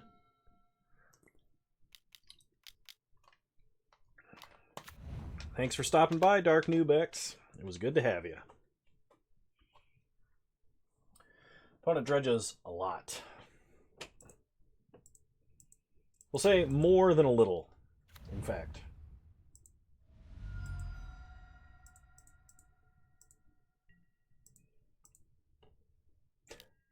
Thanks for stopping by as well, Tarek. Much appreciated. We untap. We draw an island.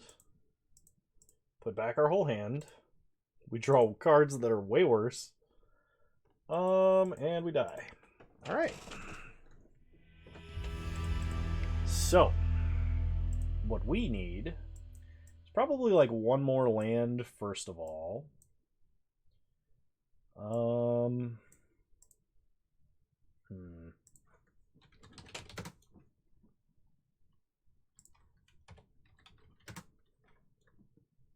It's going to be another Misty. Then I really want to play something like Censor.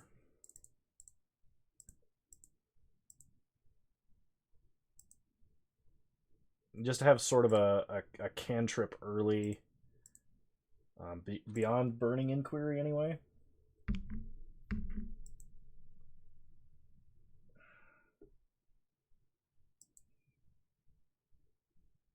Alright. We're going to wait. I don't want to play 2-man against Dredge again. If I can avoid it.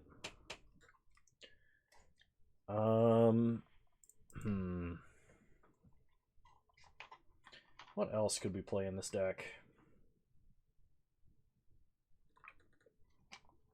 I actually think Censor is probably better than Eye of Nowhere a little bit.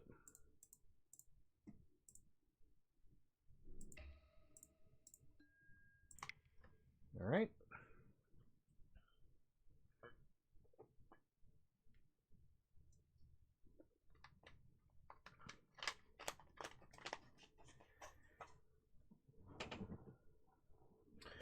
I really wish I could beat this headache.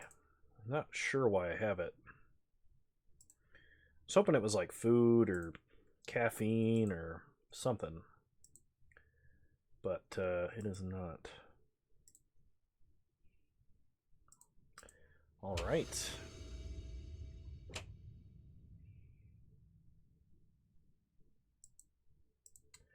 Well, we draw Burning Inquiry to start.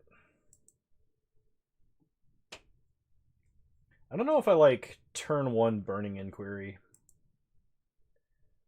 I might do it still. I guess it sort of depends on what my opponent is playing. Because if my opponent is playing Dredge or something where the draw discard is going to be useful, obviously we won't.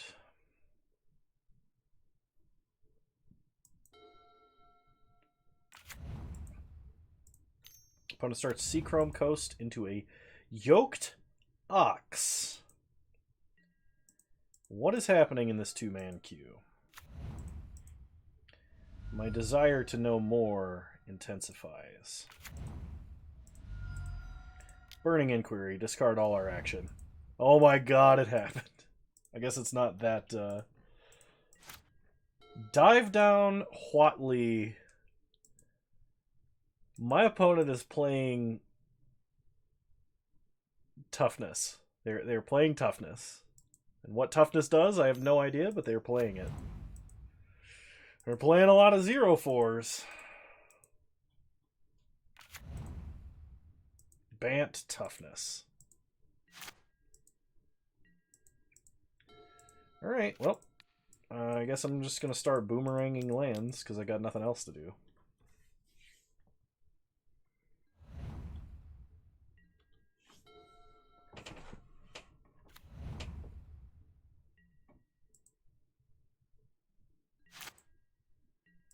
I mean, we're just going to get hit with an assault formation. I know that's what's going to happen.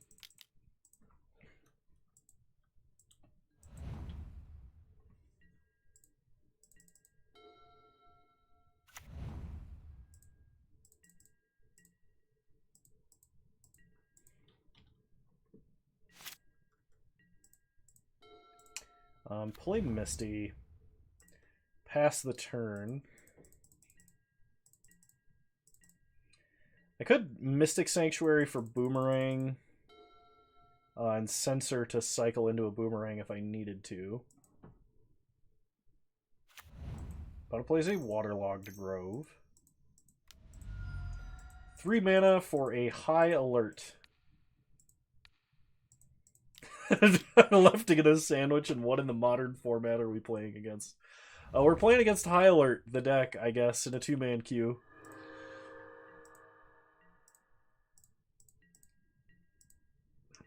The worst part is I might lose to High Alert. Okay. Fetch with Misty. Get an island. Play Karn.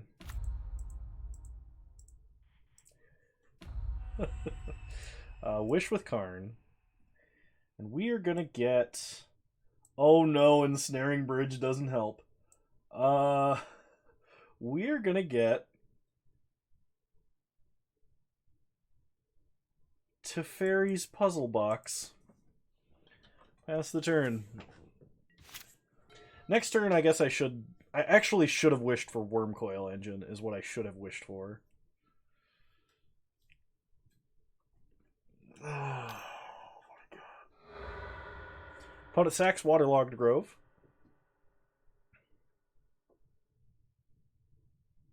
When it wants to be, it is. Opponent plays another God Pharaoh's Faithful. Into an Aegis Turtle. That's an Aegis Turtle. We untap. We draw a Lightning Bolt. We can now double bolt one creature if I fetch up a red source.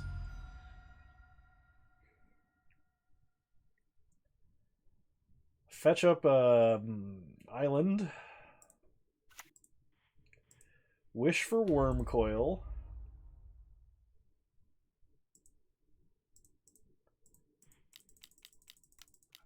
Play Wormcoil Engine. Pass the turn. This will be the one opponent main decking a race. You watch.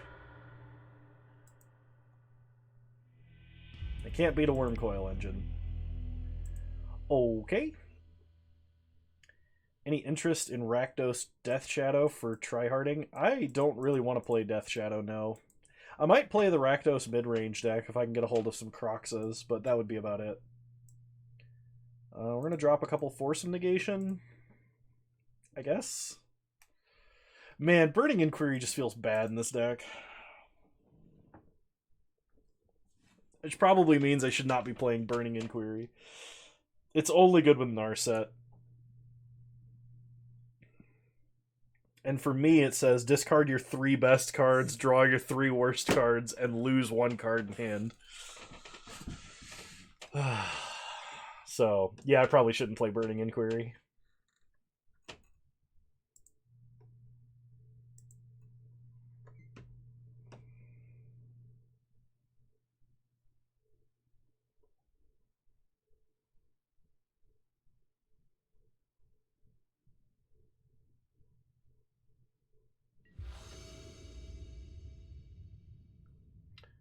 Alright. Yeah, why not? We'll keep. Just Burning Inquiry. What could go wrong? Opponent starts Botanical Sanctum. Arboreal Grazer. Well, that kind of undoes the whole Boomerang plan, doesn't it? We draw Karn. Desire to Burning Inquiry decreases. Steam Vents. Well, we're doing it anyway. Burning Inquiry. Hey, we actually kept our good cards this time. Pro strategy. Now, if my opponent plays a High Alert, We are in trouble. I believe Bone Daddy is a death and taxes man. And I have great evidence to confirm this suspicion. Yep, that's a high alert. That's a huge, enormous problem for us, actually. Alright, we draw Boomerang. Pass the turn. We're going to Boomerang high alert to our opponent's hand on their end step.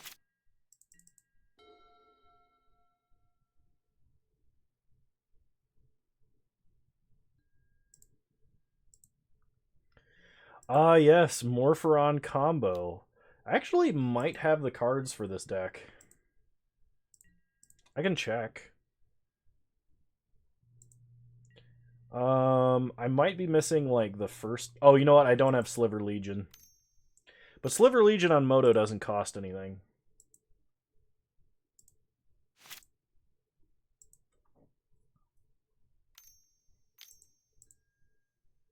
I am not a fan of Yorian taxes. Sliver Legion on Moto is less than $1. It's nothing. Put High Alert back in our opponent's hand. Thanks. Thank you, Noxon. Thank you for the 100 bits. It is greatly appreciated. You are a wonderful supporter of the channel. And perfect. Play Blood Moon. Our opponent can no longer play High Alert. There is less than $1. You got it.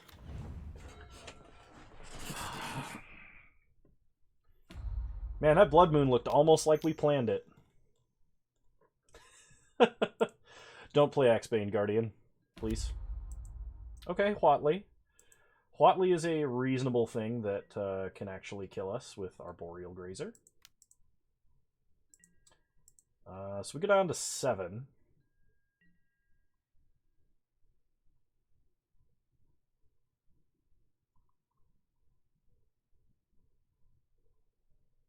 If anyone has a sub they don't remember getting, it's pretty much Noxon who would have given it to anybody. We'll play an island. Karn here. Actually, hang on. What would we even wish for? We're dead in 3 swings, provided our opponent doesn't play a creature. I'm actually gonna wish for Puzzle Box, I think.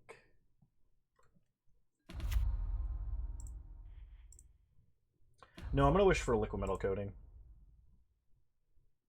Well, they're just gonna attack Karn if I do that, but that buys us a turn. Wish for Coating. Pass.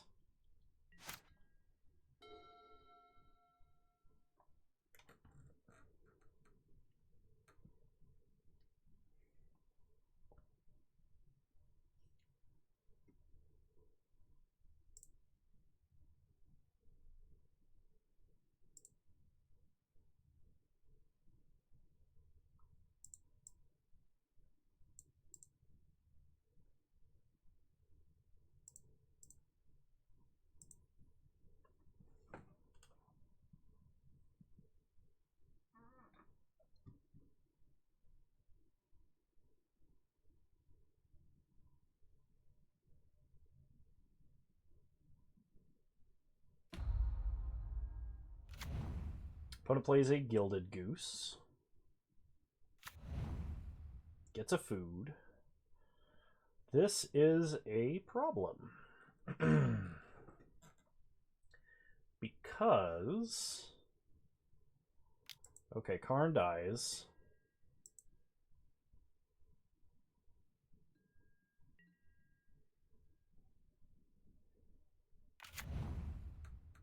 Opponent plays a land. We untap. We draw a redundant Blood Moon. Pass to turn. We're going to cycle a Shark Typhoon, most likely, here. I actually used to play Krark Clan Ironworks forever ago. I don't think I ever had the opals, though, so I never got to play the full power version of the deck. I will say that Scrap Trawler made that deck insane. Like, I legitimately think it was the best deck in the format, but nobody played it because not a lot of people liked playing it. There was a period of time when I think it was absolutely the best deck. Drop Burning Inquiry. So, kill the goose.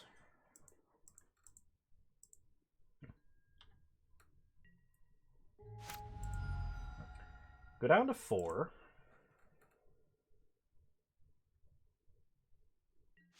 Untap. Drop Eye of Nowhere.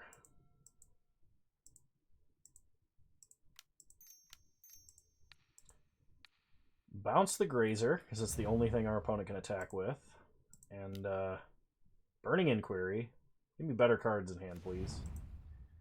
Alright, well, I got a land. Pass. Yeah. I completely agree with that sentiment. Why not bounce Huatli? Because my opponent can just replay Huatli and then kill us. Because they have Wall of Roots to get green mana. This bought us a turn. We draw an island. So play an island. You know what? We're just leaving up double remand. Pass the turn. But I'm going to die to an Arboreal Grazer. Because my opponent has no inclination to play any spells right now at all.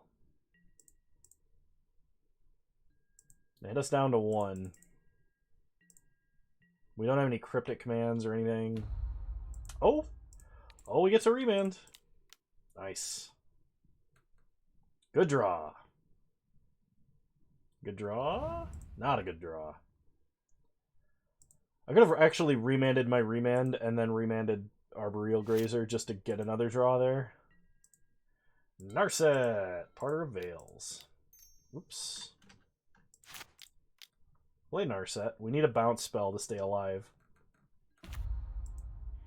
Downtick Narset. That is not a bounce spell. Get a remand and concede. Okay.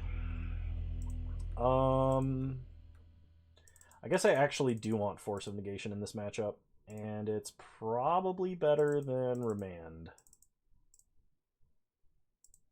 Run it back.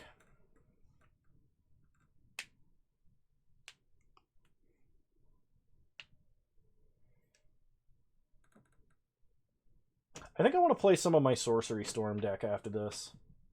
I have some ideas on how to make it work a little bit better that I haven't had the chance to implement yet. The Gruul Storm list.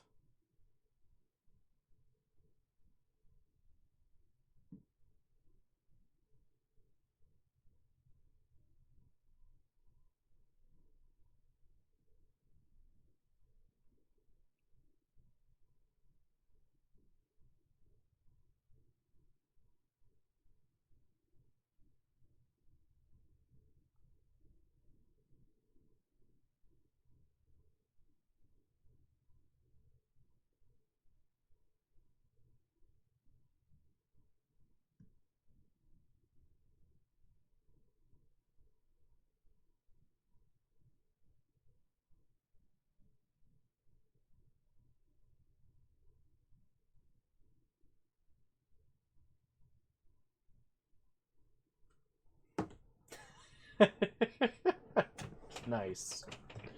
Nice. I like it. That's a great clip. That's a great bit of meme editing. I wish I had the time to do meme editing. I actually have a pretty good one that I am going to make soon. But it involves me doing about 5 things. And considering I have the capacity to do about 3 things in a month, it's going to be a while. And I know when it's done, it'll make you laugh, Bone Daddy. And that's what matters. Back when Kano used to censor himself from cursing. It's too much effort to go back and do that now. I just try not to curse. Every once in a great while I curse, but that's when it has the most effect. Okay, I'm not keeping this. I am keeping this. We're going to put back Mystic Sanctuary. Play Misty. Pass the turn.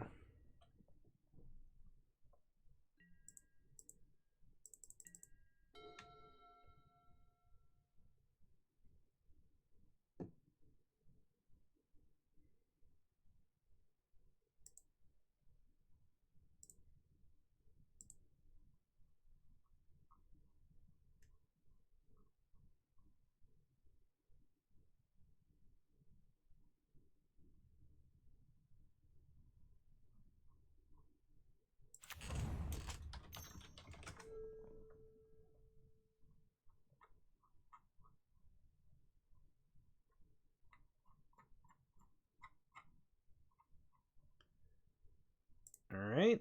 Opponent starts Gilded Goose. That's fine. Get a Sacred... or not Sacred Foundry. Steve Vets tapped. Pass the turn. It's not even the right colors, Kano. Pay attention. Untap. We draw Burning Inquiry. Play an island. Pass the turn. Leave up Remand. We really want to draw a land here. Opponent's probably going to cast a spell. Feels like they need to. Ugh. Man, my neck hurts. Maybe that's why I have a headache, because I'm like sleeping weird or something. Opponent plays a God Pharaoh's Faithful. Alright, I'm going to remand this, only because I have a Force of Negation for a potential like assault formation.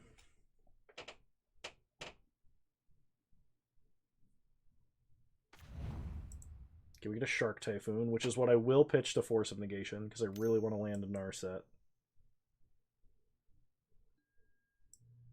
Aegis Turtle. You have an Aegis Turtle. Opponent passes. We untap. We draw Scalding Tarn. Perfect. It's all coming together. Fetch up an island. Play Blood Moon. Pass the turn. I miss my shiny shirts. I need to find some shiny shirts I can wear. I need to have my ridiculous wardrobe back. They just don't make it my size. Maybe I'll get some clothes custom tailored out of ridiculous material. And just walk around like a human disco ball.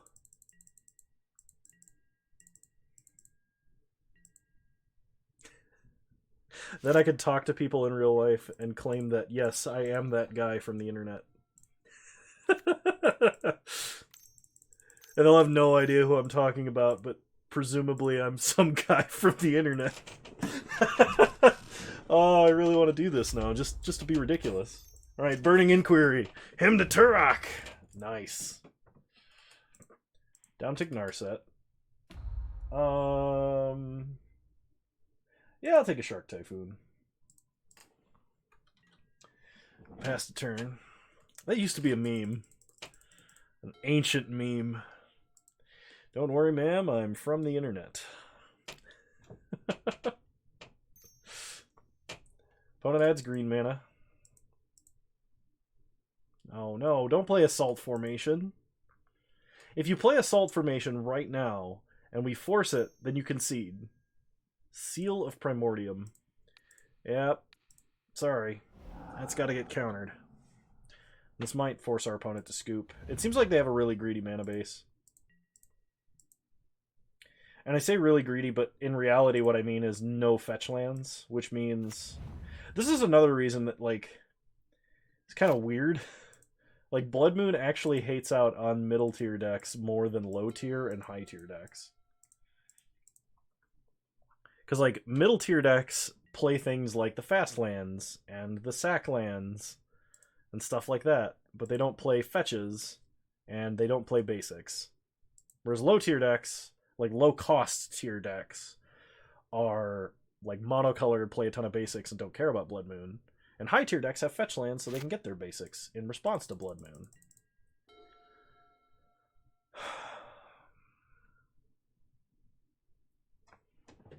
Alright, opponent scoops it up. Nice. Alrighty. So let me see if I can't import the deck list I was just given and see what I'm missing here. This is not a freeform deck and no cards loaded. So I'm gonna have to build this deck manually.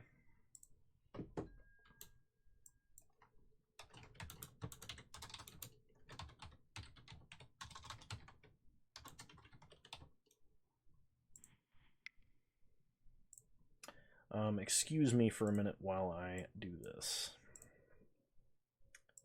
So, first up,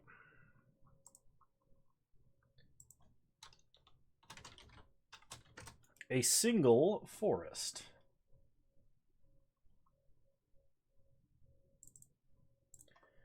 Then a single godless shrine. I may not have the Sorens, actually, but I should have the stuff to pick them up. I don't have Horizon Canopy. So those for now will be probably just Temple Gardens. I know Temple Garden shows up later in the list, but that's fine. I'm going to replace that. I'm going to replace the one Temple Garden with a Nurturing Peatland.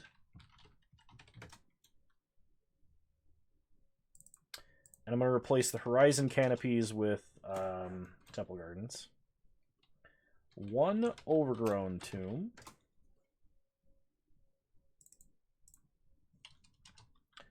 A Plains and a Swamp.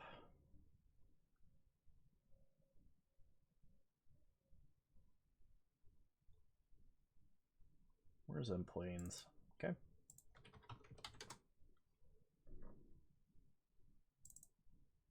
Plains and a Swamp. Then Verdant Catacombs. Where are the ones that I have? Okay, there we go. And Windswept Heath.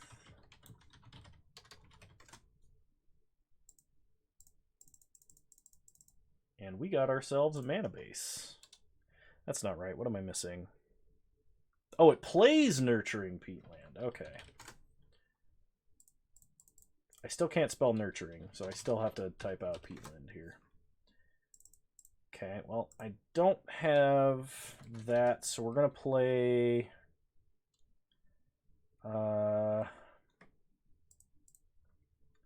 lands? Probably just an Overgrown Tomb.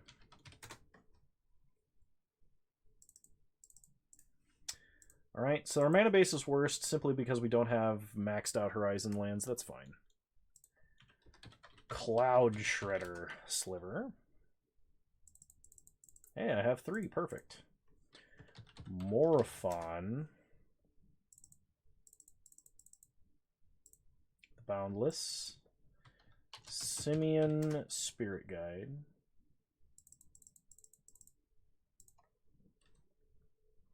Sliver Hive Lord? Really? Okay. I don't know why I have 4 of that card, but I do. Sliver Legion. The first Sliver. 2 of them. Eladamri's Call. Oath of Nissa. Sorin Imperious Bloodlord. I don't have any. Hopefully that's not too expensive. Call the Gatewatch. Interesting.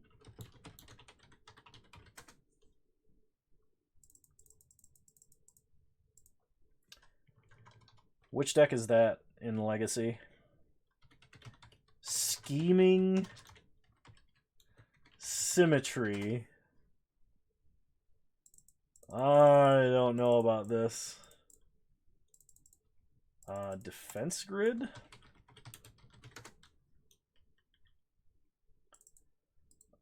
Two to the side. Well, actually, three to the sideboard for this. I don't have Force of Vigors. I have one. Force of Vigor. And those are expensive, so unfortunately, I will not be playing those. It's like that, but instead of bad cards, you play Didgeridoo. Nice. I have seen Didgeridoo Emrakul with like Conspiracy and stuff, so that makes sense. Leyline of Sanctity. 3 to the sideboard, 1 to the sideboard. 4 Thoughtseize into the sideboard, and a Virulent Sliver.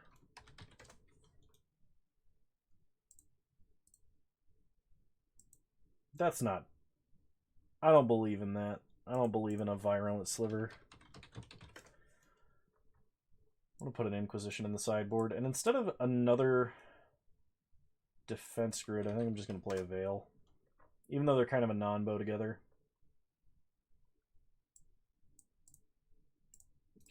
Alright, add missing cards to wish list. Let's go, bots.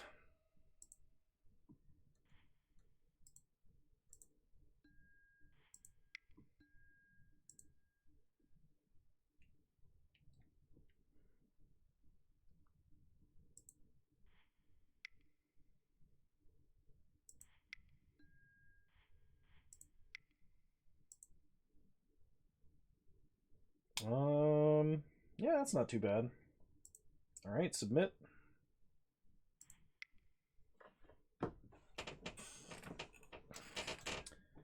And then I am going to go to my collection. Alright, Morophon combos in. So,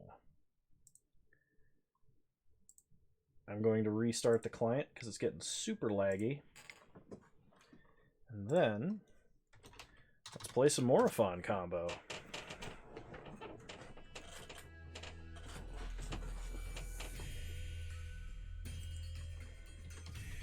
I still hate that Moto has a startup noise.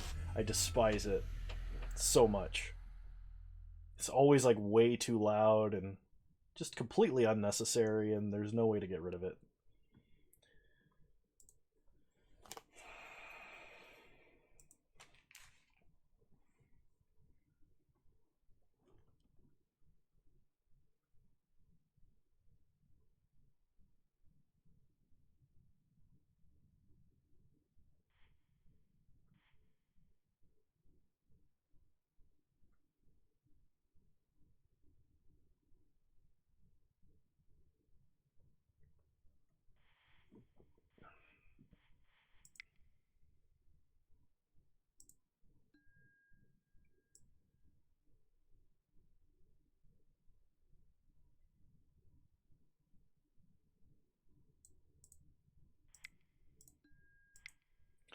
Alright, Morophon combo in a 2-man queue.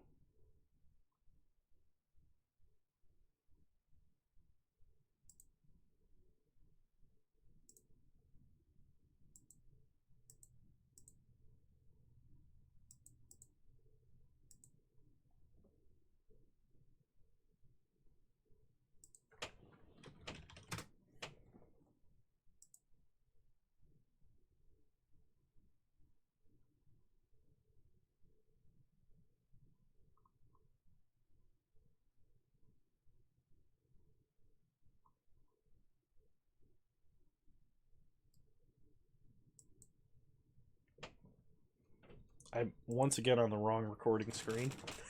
People can't see the chat. Though not a lot of people are chatting right now. So this is a great time, if you're watching the VOD on YouTube, I stream Wednesdays at 6 p.m. Mountain Time, 8 p.m. Eastern Standard Time, though the last few have been quite a bit earlier than that, so if you're available on Wednesdays, you should totally tune into an actual stream on Twitch. And if you on Twitch are viewing me now, you should consider subscribing to my YouTube, where I put up daily content.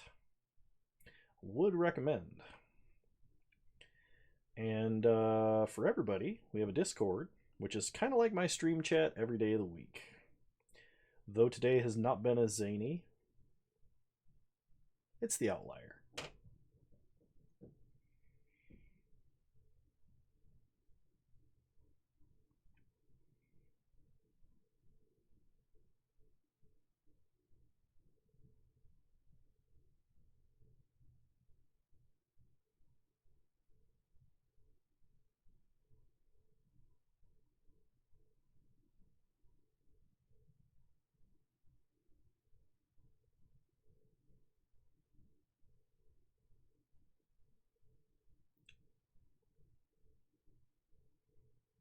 Hello, me from the future. Are we still sad? Oh no.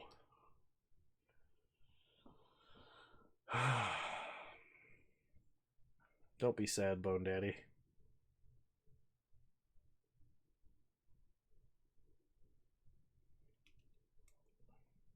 You have a friendly neighborhood internet ginger as a friend, and he doesn't want you to be sad.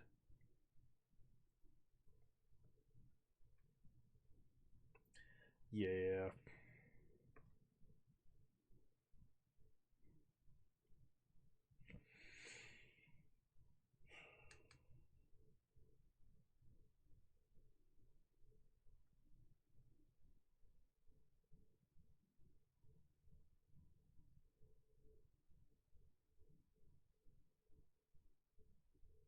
Man, no one's in the two-man queue.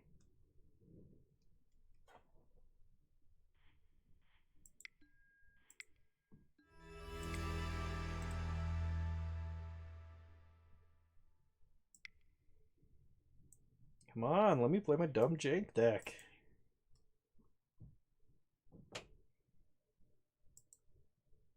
There we go. All right.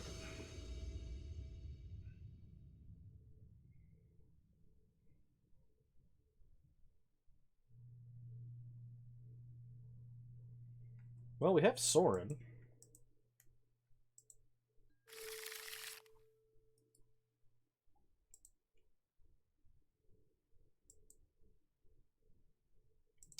I'm going to keep this. We really just need to find Morophon, I think. Yep.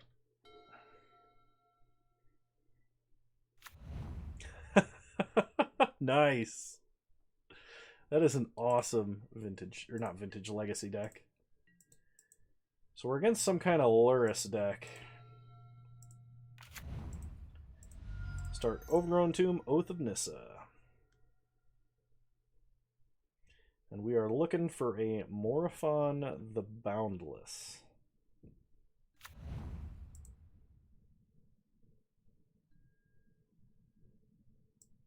We'll take the first sliver, rest of the bottom, pass the turn.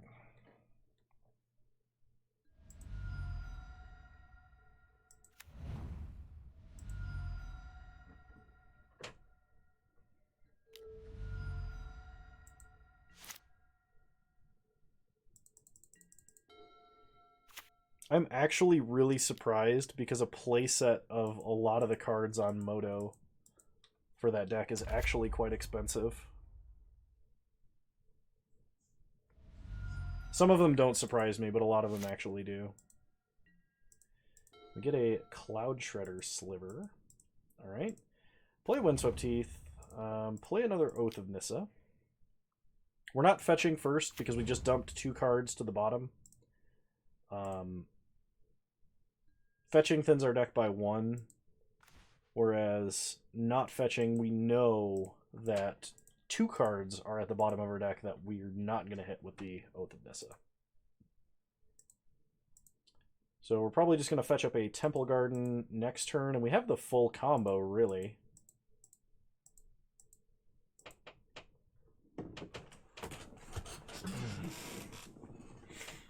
Nobody breathe. We might just make it out of this without getting thought seized. Opponent hits us for 3 with Keldon Marauders. They suspend a Rift Bolt. Fetch with Windswept Teeth. Get a Forest. Untap. We draw Eladamri's Call. Play a Plains. Play Sorin. -3. Put Morophon into play. Name Sliver. Play Sliver Hivelord. Oh no, I was supposed to play first Sliver first. But I wanted Hivelord on the board for Cloud Shredder. You're dang right I'm going to cast that monkey. Then play Cloud Shredder Sliver. Cascade.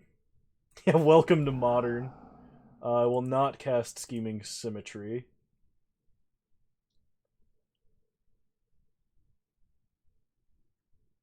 We did it! Go to combat. Attack for lethal.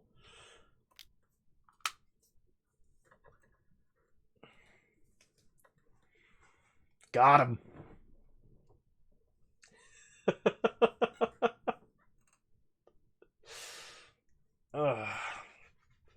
I think it's funny that this is the most competitive deck, competitive Sliver deck in Modern. Which is both sad and somewhat hilarious. We're going to bring in the Leyline of Sanctity. We're going to drop Defense Grid. And I think Call the Gatewatch we can probably safely cut from our deck. Try like this.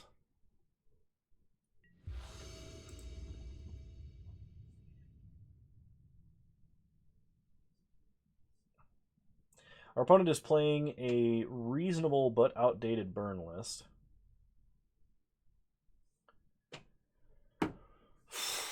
You know, I'm going to keep this. We actually have a pretty reasonable chance of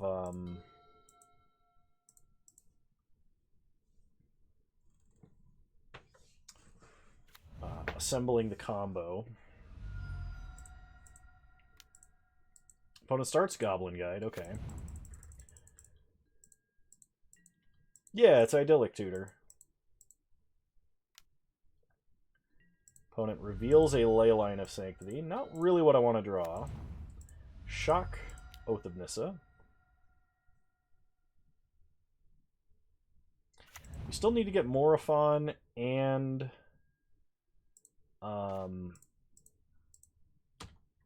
Sorin. But we found Morophon, so we really only just need Sorin. Opponent plays a Mutavault into a Zergo Bellstriker. Strangely enough, my opponent has very few targeted spells for our face, despite having shown them off a lot. Draw Sliver Hivelord. Alright, we'll play Windswept Teeth. Pass the turn. If we can top deck a Sorin in like our next draw, maybe 2 draws, we've got the combo again. Opponent animates Mutavault. Goes to combat. Attacks for 4. We get an Overgrown Tomb. Alright.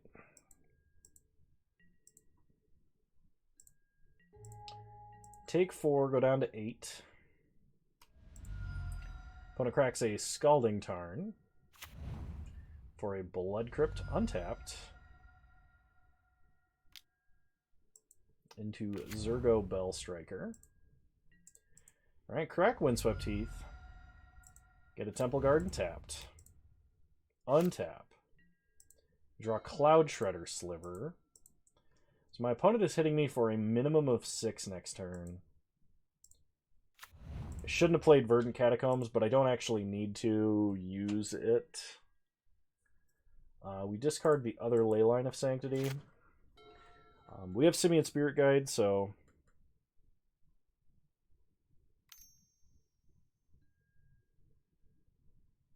Alright. Opponent does not have a final haste creature. They hit us for 6.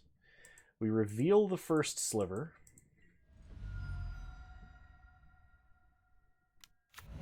They play a Reckless Waif. Okay. Moving on to game 3. I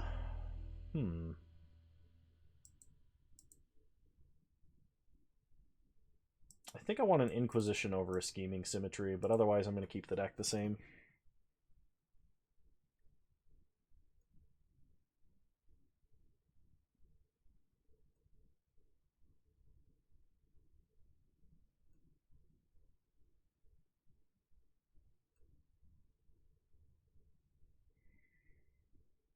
Really cool to watch 2 tier 1 decks go at it in Modern. Oh, man. Yeah, you're right. Maybe if we're really good and we win this, we'll go on to round 2 and play Death and Taxes. Did you see what I did there? Sorry. We need white mana.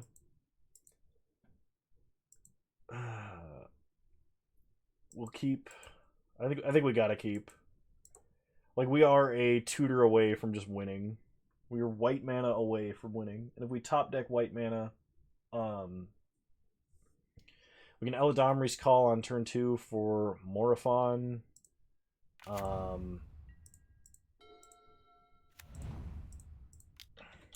also kind of inverted the mana base because I had to play the black-green lands instead of the green-white lands, and the white-green lands instead of black-green lands. So, alright, Goblin Guide in theory helps us out. Nice! We did it! Play Temple Garden. Pass the turn. Oh, it's happening.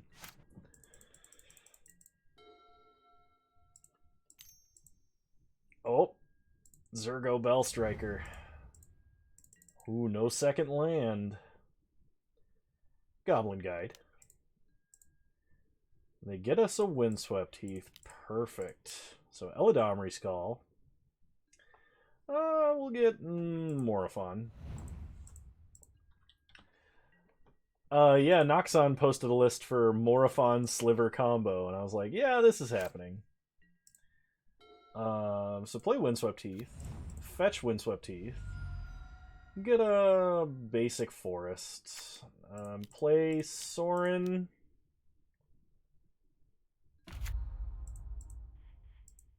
Downtick Sorin. Get Morophon in play. Name Sliver. Play Sliver Legion. Play Cloud Shredder Sliver. This is like watching a gacha game versus an idle game. Like Raid Shadow Legends, and that's right, Raid Shadow Legends. Use code Kano Yugoro to get absolutely nothing.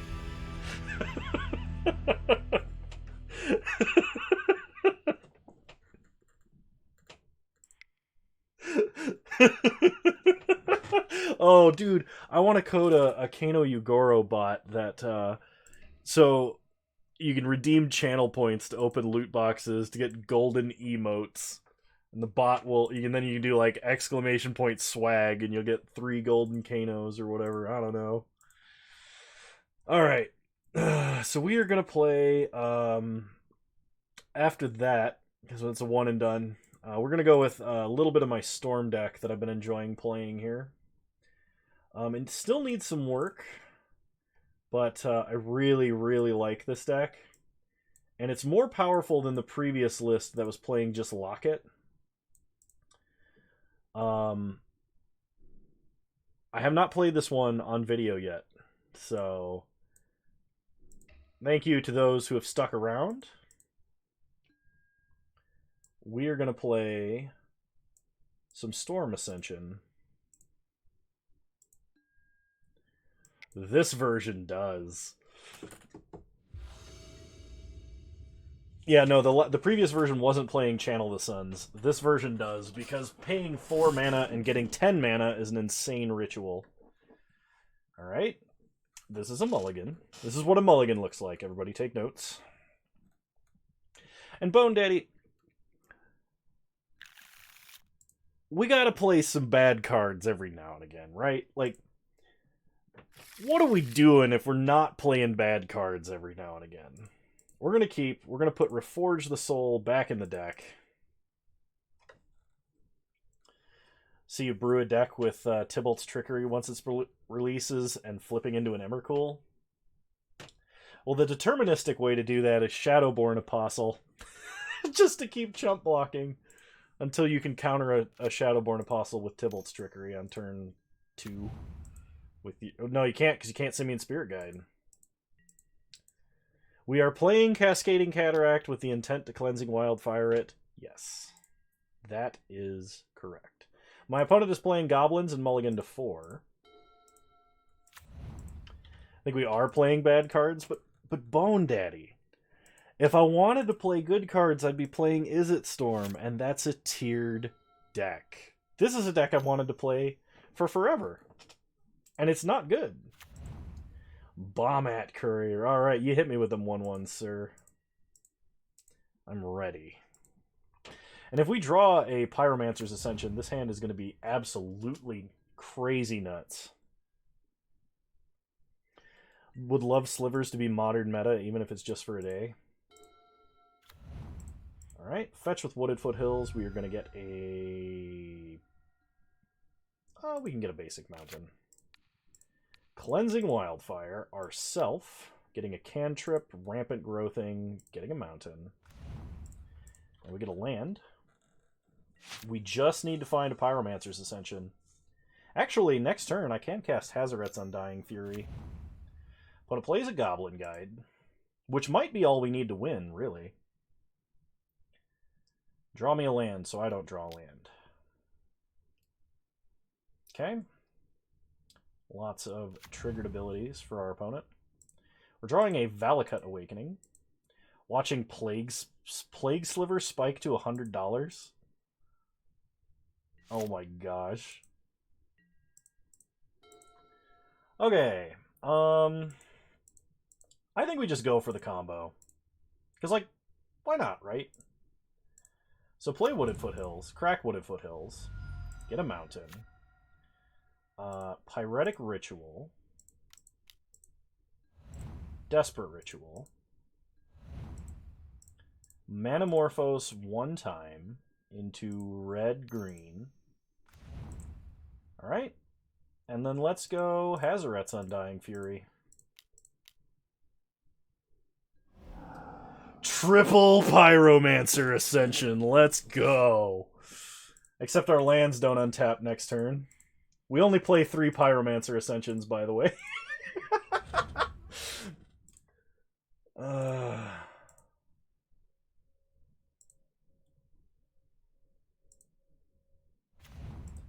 Oh man. Oh man, if we untap, our opponent gets 2 turns. If we untap, they only need a single bolt to kill us, but if we untap, oh man.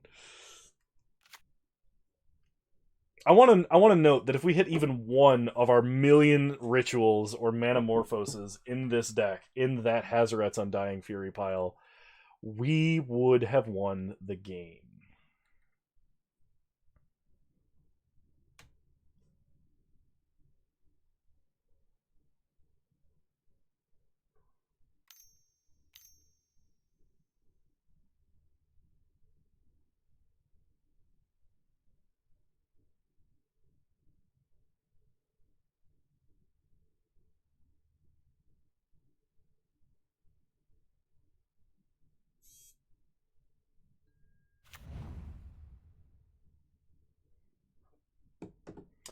We're getting bushwhacked. Which means even if I draw a land, I'm just dead. Alright, alright. Alright, hear me out. We're going to be just fine. We're absolutely going to be Okay, we're putting Weather the Storm in the deck. We're cutting 2 Burning Inquiries, and you know what? We're going to play 2 Lightning Bolts instead. And probably should bring in a Shatter Spree, really. We'll cut Finale, I promise. Run it like this. We'll play first. Perfect. Keep.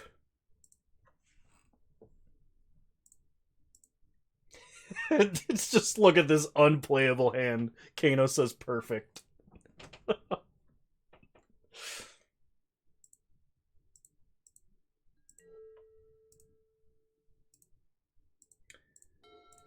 So we start Wooded Foothills, pass the turn. Opponent untaps.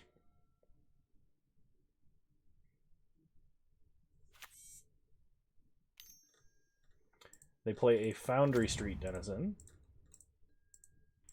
So we are going to fetch a Stomping Ground, untapped, and bolt the Denizen. Untap.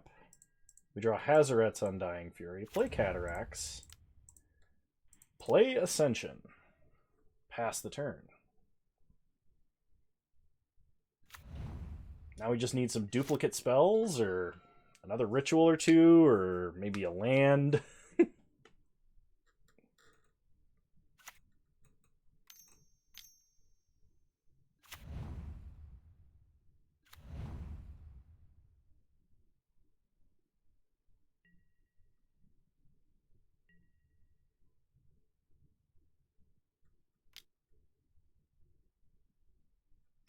Okay, we get hit for 2.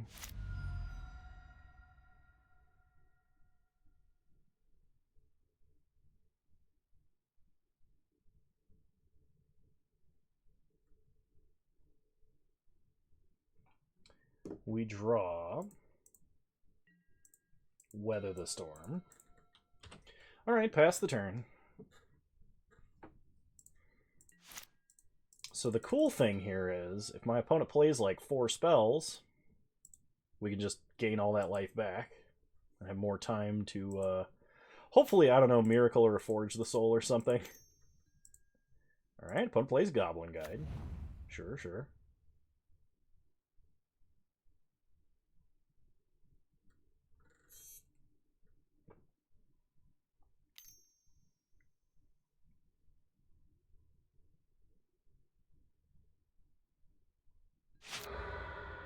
Devastating Summons.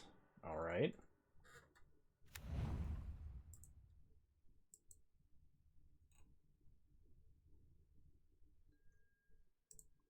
They go to combat. And they attack for a lot. It is the Juice Master himself. That's true. Except those are worse in multiples. Cleansing Wildfire on top of the deck. Perfect. So pass to the end step. Take 4.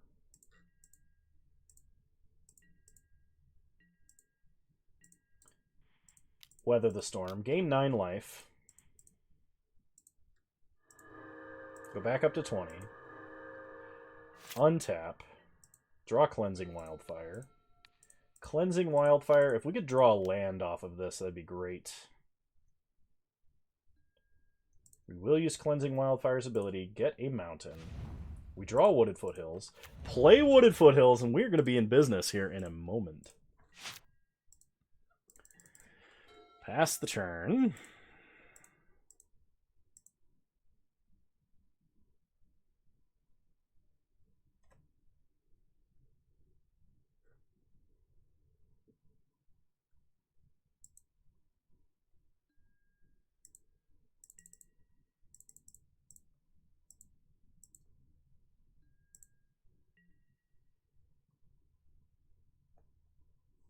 When it goes to combat, attacks for a lot. Top card of our deck is Hazoret's Undying Fury. So we are going to shuffle. We do not want to draw a second Hazaret's Undying Fury.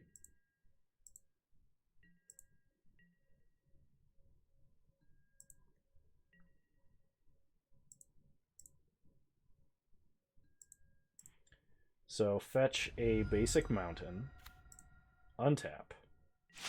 We draw Lightning Bolt. All right.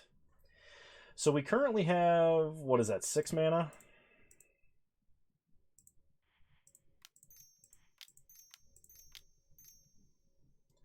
Channel the Suns.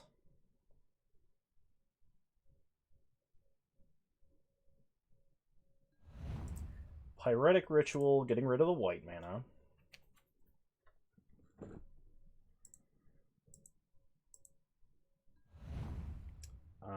Hazaret's Undying Fury.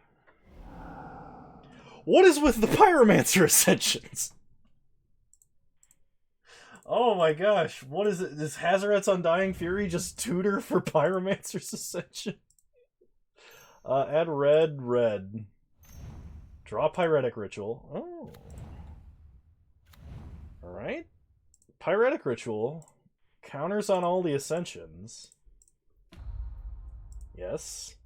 Yes. A Lightning Bolt killing a 2/2. Yes. Yes. We just need to draw...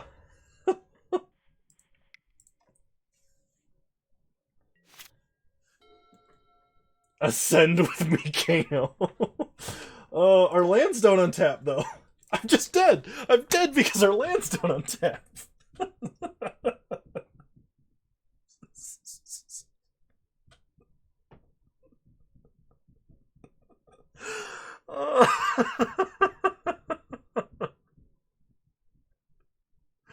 We have no top decks that work. If my opponent draws me an untapped land, we don't even have a third bolt to draw. We have no other 1-mana spells.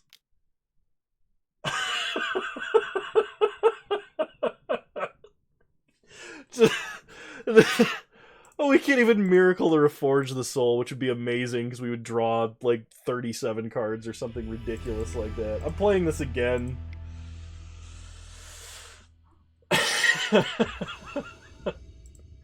We're gonna play first. This hand is actually almost really good. Ascend better, Kano. I don't like mulliganing with this deck a lot, so we're gonna have to mulligan, of course. This hand is way more playable than it looks. So we're gonna put back a Reforge the Soul, start Wooded Foothills, and pass the turn.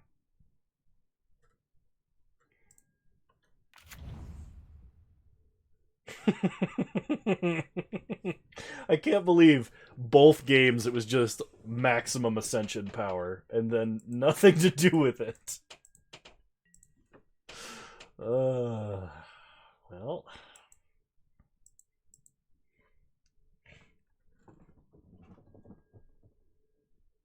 Alright,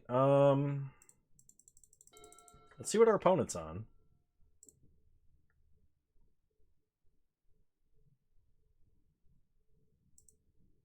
I actually think the Foretell Twincast has a place in this deck. And I'm kind of excited about it. This might work in our favor. Get a Stomping Ground tapped. I mean, if my opponent mills us, we kind of turn on Pyromancer's Ascension that way. We draw Cascading Cataracts. So play the Cataracts, pass the turn. I am going to Manamorphose, I think, on my opponent's end step, on the off chance we happen to hit a Reforge the Soul. Otherwise, I just want a cantrip. But that gives me 2 opportunities to hit Reforge the Soul.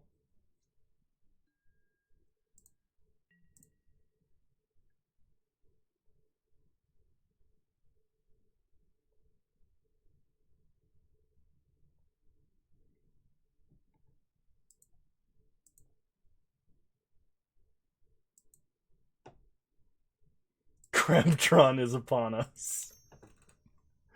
We will be punished for we are not crab.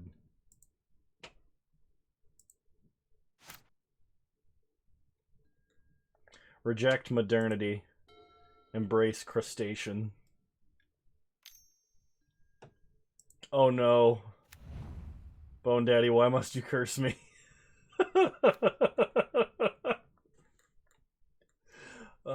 Crabtron is upon us. Alright, well, we mill a Pyromancer Ascension and a Pyretic Ritual along with some lands. We mill multiple Hazaret's Undying Furies. No Reforge the Soul. Menacing. He's just typing in my chat menacingly.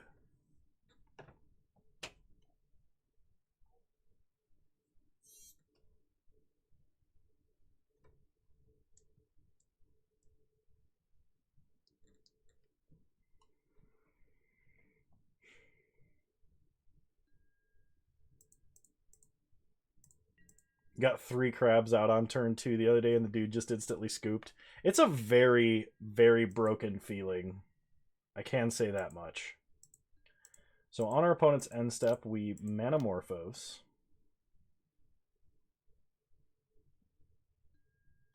Adding red. Okay, we get a Desperate Ritual. So we gotta save the Desperate Ritual. Untap.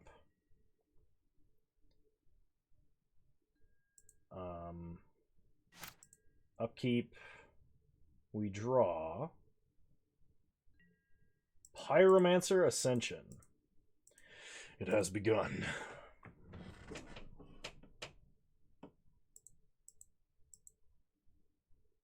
What are you doing? No! It's not fair. It's not fair. I'm just trying to play Jake. You can't do this to me. The deck doesn't work without Ascension. You can't have known. Why am I only getting the bad matchups here? This is so arbitrarily awful. Okay, just lightning bolts in for the crabs. And Gaia's blessing. The singleton Gaia's blessing. I might have to bring in, like, it might technically be correct to, like, bring in Surgical for my own, like, Pyromancer's Ascensions in the grave to, like, snipe it out from under their Surgicals, but my opponent's playing Extirpate. They're not even playing Surgical, so I can't do that.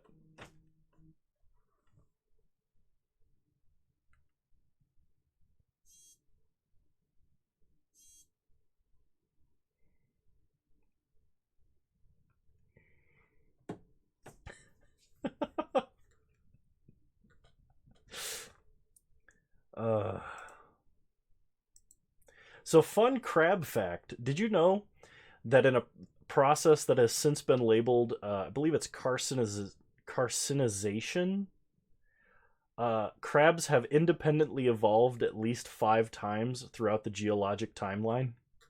Like, all of the epochs and everything, in 5 separate scenarios, crabs have evolved. So scientists theorize that crabs are one of the most efficient life forms, or one of the local maxima constantly achieved by evolution. I didn't know that until now, but I learned it.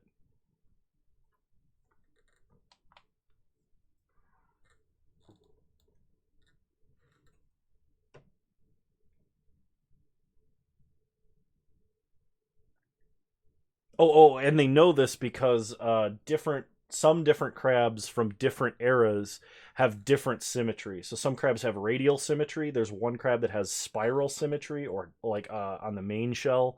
So it's like a completely different evolutionary branch.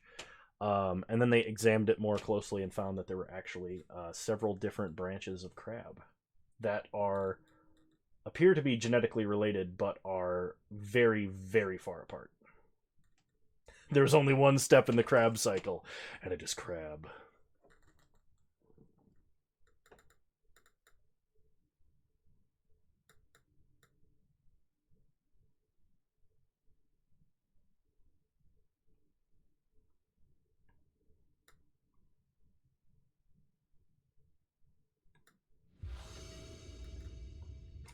Alright, I'd love to play first. Hoo-wee! It's happening. I'm banking on the archive trap. Bring it to me. We just need to draw a payoff, any payoff, and a land. And we have a lightning bolt for the first crustacean.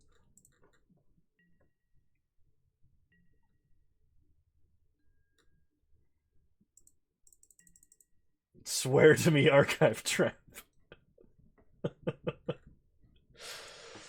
All right. I'm even letting you have the extra draw to find archive trap with. Ruin crab. Commence the lightning bolt. Martha, why did you say that name, Martha? That was the dumbest plot point I've ever seen in a modern movie.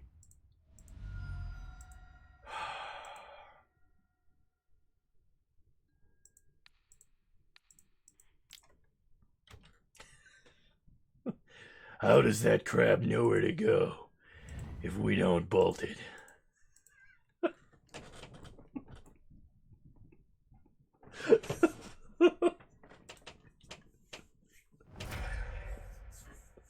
Oh, we got archive trapped.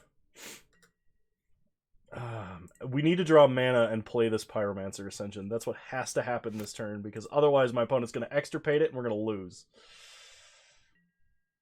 Oh, brutal. Pass the turn. That was a very clippable noise. You're all welcome.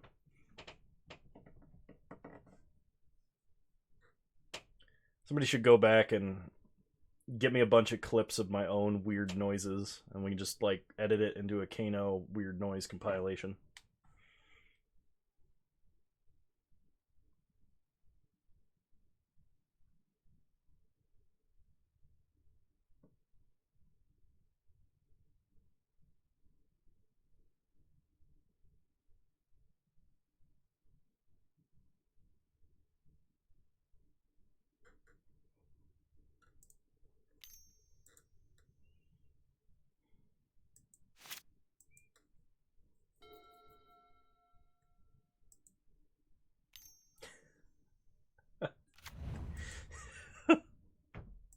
Does anyone see that College Humor skit with the Batman and the Riddler? Where he's like, it's like, all right, Batman, I got an easy riddle for you. If you aim to give us a shot, we'll riddle you. What are we? And Batman's just like guessing everything under the sun. He's like, is it helicopter? He's like holding a gun and everything. He's like, what? No. I've got like 30 more riddles. Each one's harder than the last. Like, oh, don't tell me. That's such a stupid video. Oh, I love it so much. Great Bone Daddy, you got me on Batman memes now. What comes out of the end of a gun? Injustice.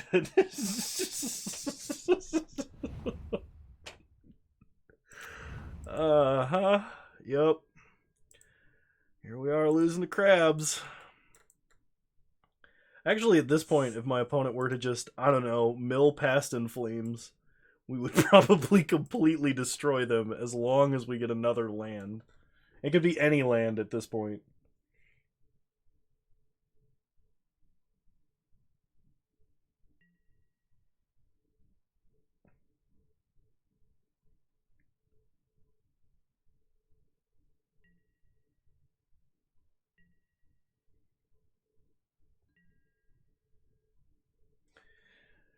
We untap. We draw land. And that's a land to me. Play Cascading Cataracts. Play Pyromancer Ascension. Could it be happening? .png.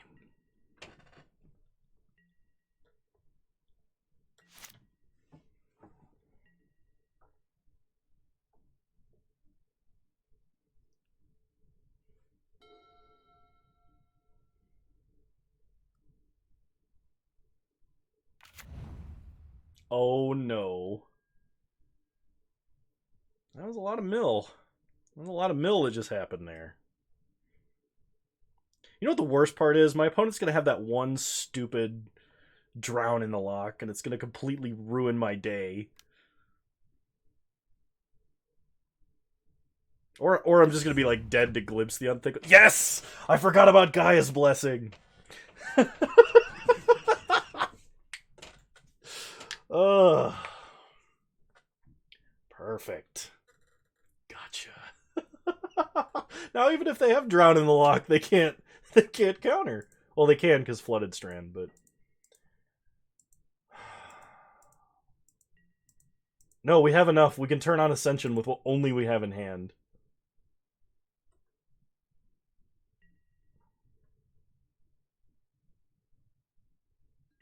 We untap.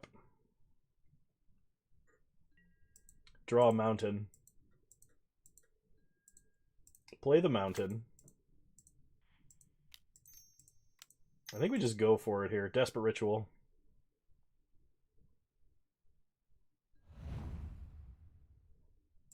Pyretic.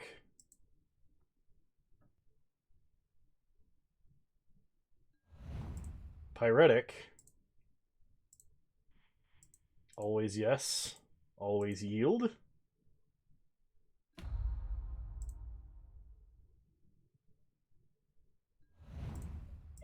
Pyretic. Oh, shoot. Yeah, I did, didn't I? I needed to cast that with that trigger on the stack. It's fine. It's fine. As long as my opponent doesn't have an Echoing Truth here, or a... Yeah, an Echoing Truth. It's okay.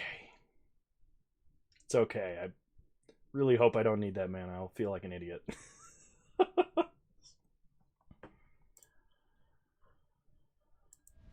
No. Stop. What are you doing?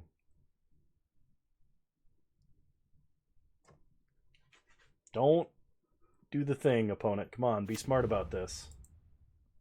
Don't you shock that. Don't. God, you had to do it. I swear, if my opponent extirpates Hazaret's Undying Fury, don't hit the Past in Flames. There's only one, and I really need it. Come on, you don't have anything. You're bluffing. It's nothing. You don't got it. Well, that sucks. A lot. If I'd done what Bo Daddy wanted me to do, we would be winning right now. Yeah, I can't flashback Past in Flames, unfortunately. So now we just need to draw... Yes. Yes, and that is why you are the Diabolic Tutor, and I am the person who has to use mana to ask you questions. Oh, man. We have an enabled Pyromancer Ascension, though. And that's one reason we came here.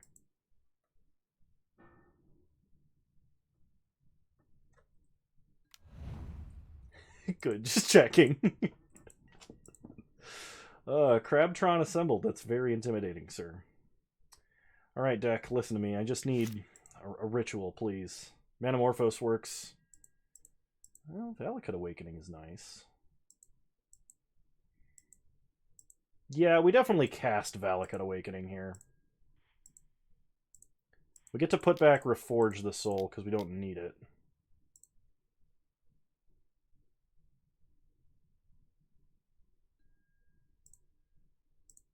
Alright, Valakut Awakening. Putting back Reforge the Soul. Draw 2 cards. I'm not going to put any of these cards back. Alright. I should have done the other thing. I should have played the Valakut Awakening tapped, but I didn't do the thing.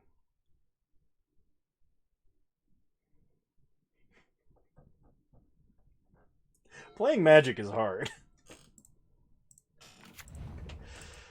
Alright. Mill me for 9. There's grape. Don't you dare extirpate that grape shot, I swear. Oh, I swear. If you do, I will be very upset. Alright, we draw Pyromancer Ascension. So let's go ahead and Manamorphose for 2 mana and get 4 mana back. Always yield 2.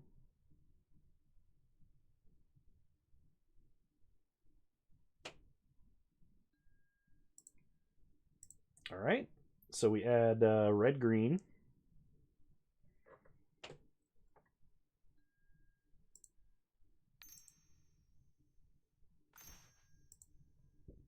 Then we add red-red.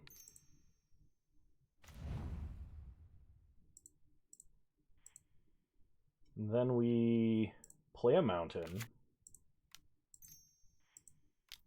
Cast Hazaret's Undying Fury. We get to twin that.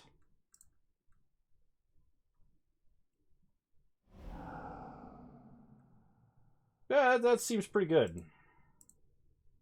So we cast Pyromancer Ascension. We cast Valakut Awakening, and we cast Cleansing Wildfire on ourself. We do not cast Reforge the Soul. We will die. There's a clever way to stack these triggers, and I'm not doing it. Yes. So put back our whole hand. Any order. Yes. Same targets. Gonna thin our deck out of all the basics.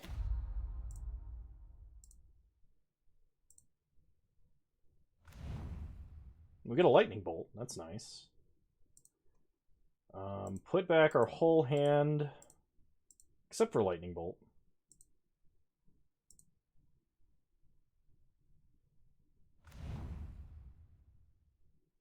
Seems good. Second Hazaret's Undying Fury. Yeah. We'll cast Pyromancer Ascension, and then we'll cast Channel the Suns. We're not gonna cast Reforge the Soul. Yeah. So just yes. Lots of mana. Third Pyromancer Ascension. So then we Manamorphose with, like, I don't know, blue-green maybe.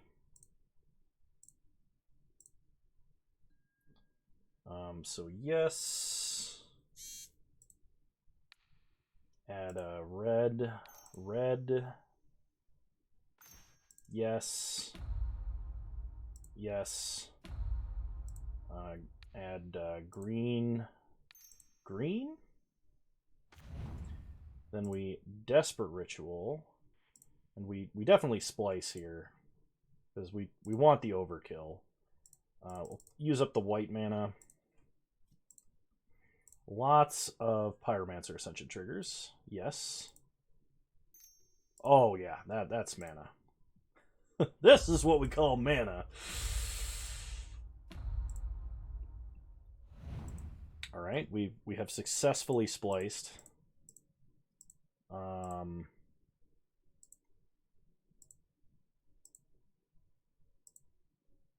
Manamorphose.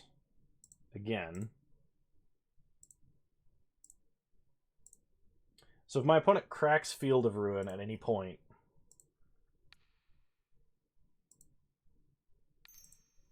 what we're going to do is just Lightning Bolt in response.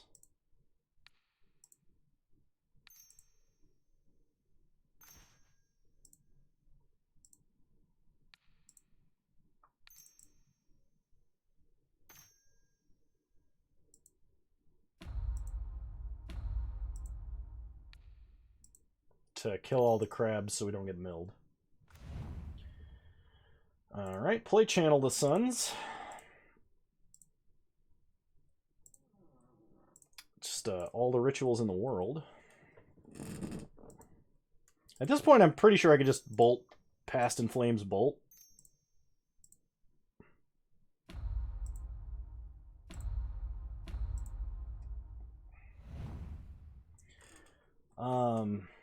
I probably should just do that, I guess. Well, let's cast our other rituals and stuff out of hand first. Stuff that doesn't draw cards.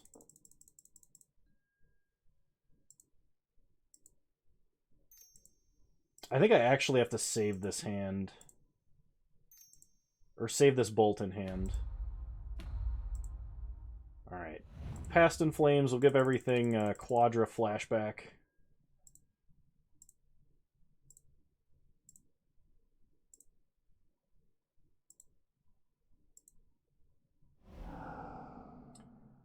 Then we're going to go ahead and Lightning Bolt our opponent.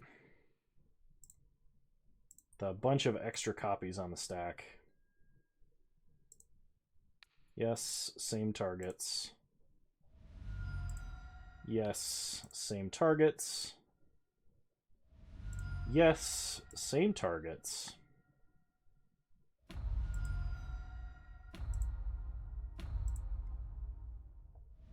Then we're going to go ahead and Grape Shot. And if my opponent were to, I don't know, Field of Ruin or something, we could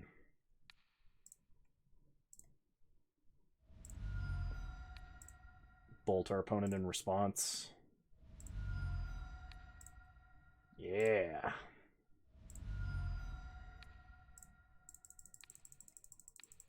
Same targets, same targets, same targets, same targets, same targets. All right. We did it.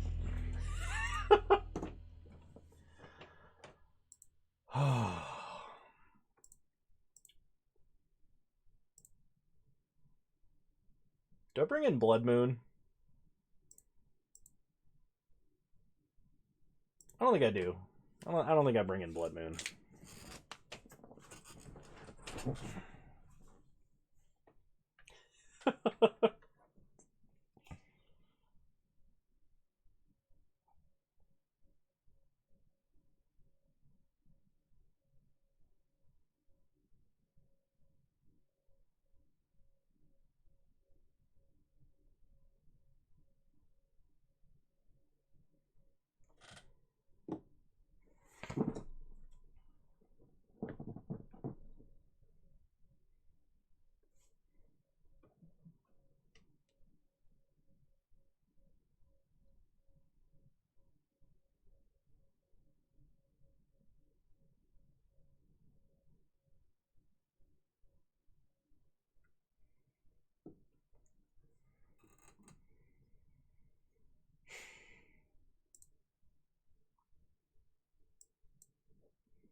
But yeah, I think the Pyromancer Ascension version of this... Oh, we do play 4 Ascensions. I did switch it up.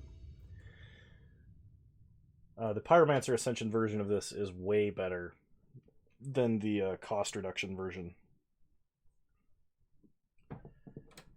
I am going to keep this just because we do have Pyromancer Ascension.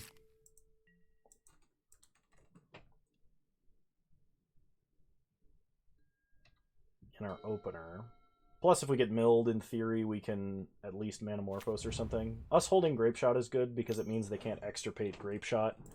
We should be able to get to a high enough storm count that we don't need to cast it and then Past in Flames or anything like that.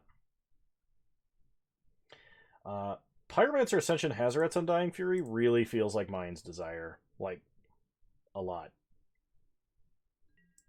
Just playing, like, the top 10 cards out of your deck for free. It seems good. I'm not an expert, but... We're going to play Cascading Cataracts because, in theory, if our opponent is holding an Extirpate or a Surgical, playing Wooded Foothills as our second land and immediately playing Ascension gives us some chance of maybe getting out of it.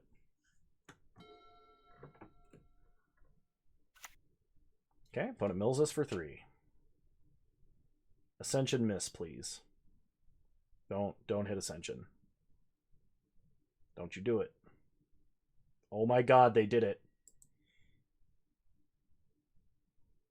No, don't do it. Don't do it.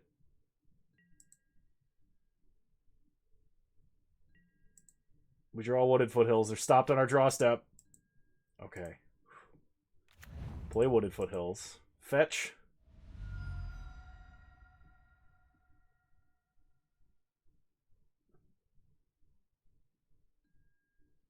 And a mountain. They probably have Drown in the lock.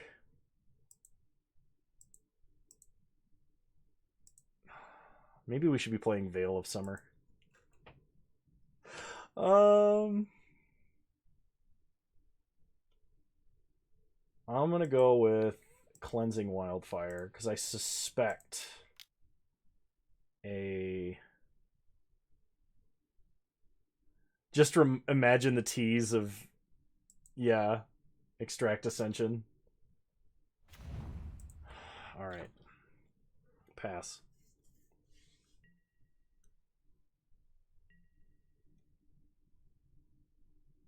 I was trying to bait the counter there because I expected them to have a Drown in the lock. They just flash Snapcaster. Okay. All right.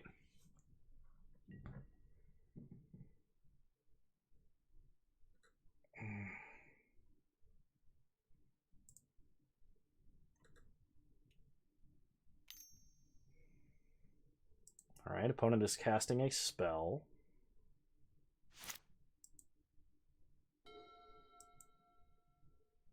On their main phase.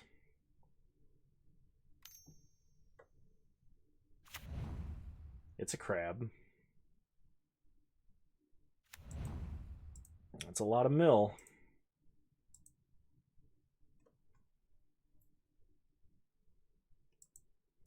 They put a Manamorphose in the grave.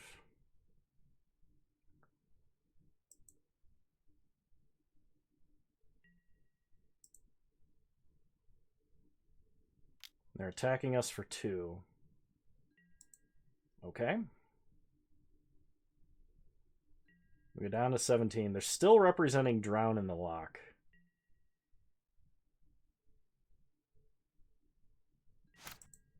We untap. Draw another Cascading Cataracts. Play Cataracts. Attempt an Ascension. If they've got a counter now, they've got a counter.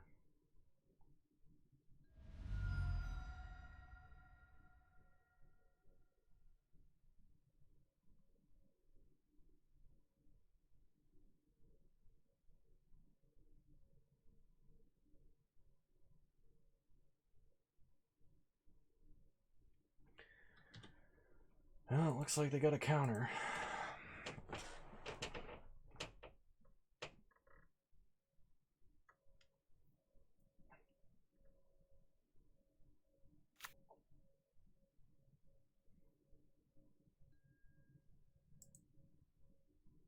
Well, they milled Gaia's Blessing on the first mill. If they let that resolve... Okay, well, they can still counter because they have a Drown in the lock, presumably. Manamorphose no longer gets us a... Okay.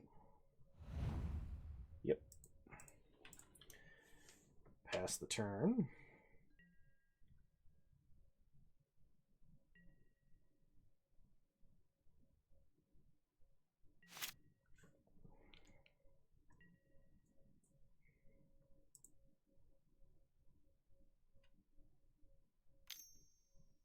If we can draw a ritual, we can Hazoret's Undying Fury.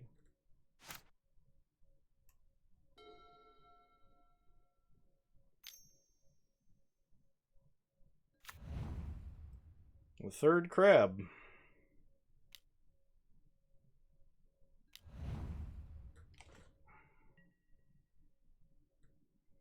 Did I bring in that Shatter Spree?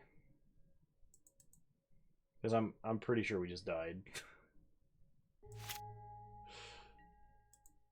Why do they have to print a card that hates on both Storm and Tron?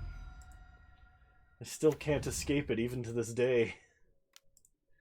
Cleansing Wildfire ourself.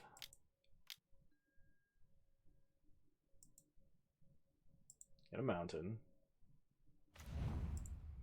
Draw another Reforge the Soul. Pass the turn.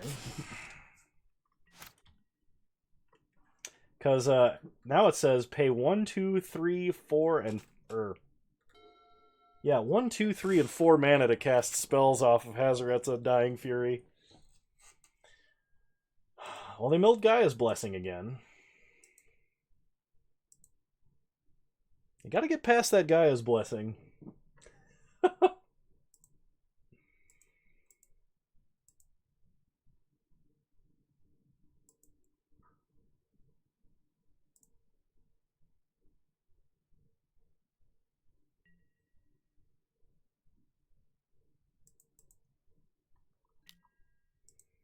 Opponent hits us for 2.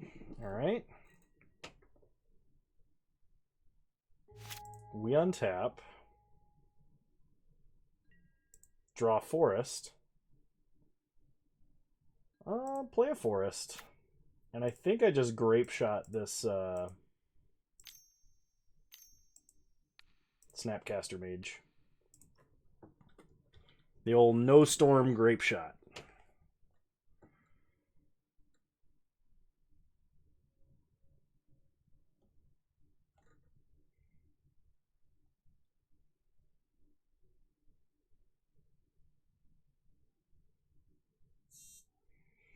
Yeah, good old 2-1 aggro.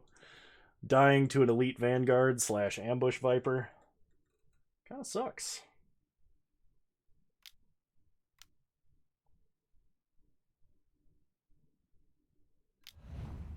They repealed Snapcaster.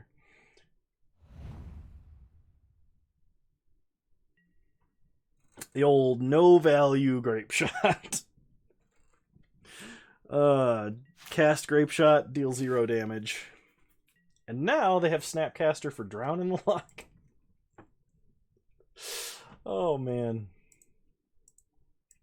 What will Kano do next? Don't say lose, because you'd be right.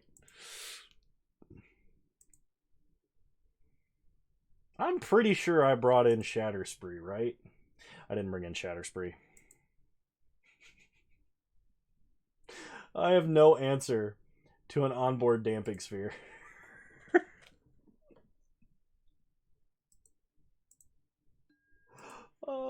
Yep. I have not played the Selective Memory combo deck. No, actually, that's not true. I did try and play the Selective Memory combo deck. It just really wasn't good. I think I'm good to call the stream here. We've been playing for 3.5 hours. We've played a number of different decks. This one is definitely my favorite. I'm still going to work on this. Get a little bit of help when the new set comes out, in theory, but we'll see. Thank you all so much for tuning in tonight. I had a great time. Bone Daddy, thank you for showing up. I know sometimes it's hard for you to make the streams, but it's really fun having you here, and I hope your day gets better, man. Your tomorrow is better than today. Noxon, thank you for cheering and gifting subs. Bone Daddy, thank you for subbing. Tool Hype, thank you for following. Noxon, thank you for subscribing again, as well as Tarek, thank you for subscribing.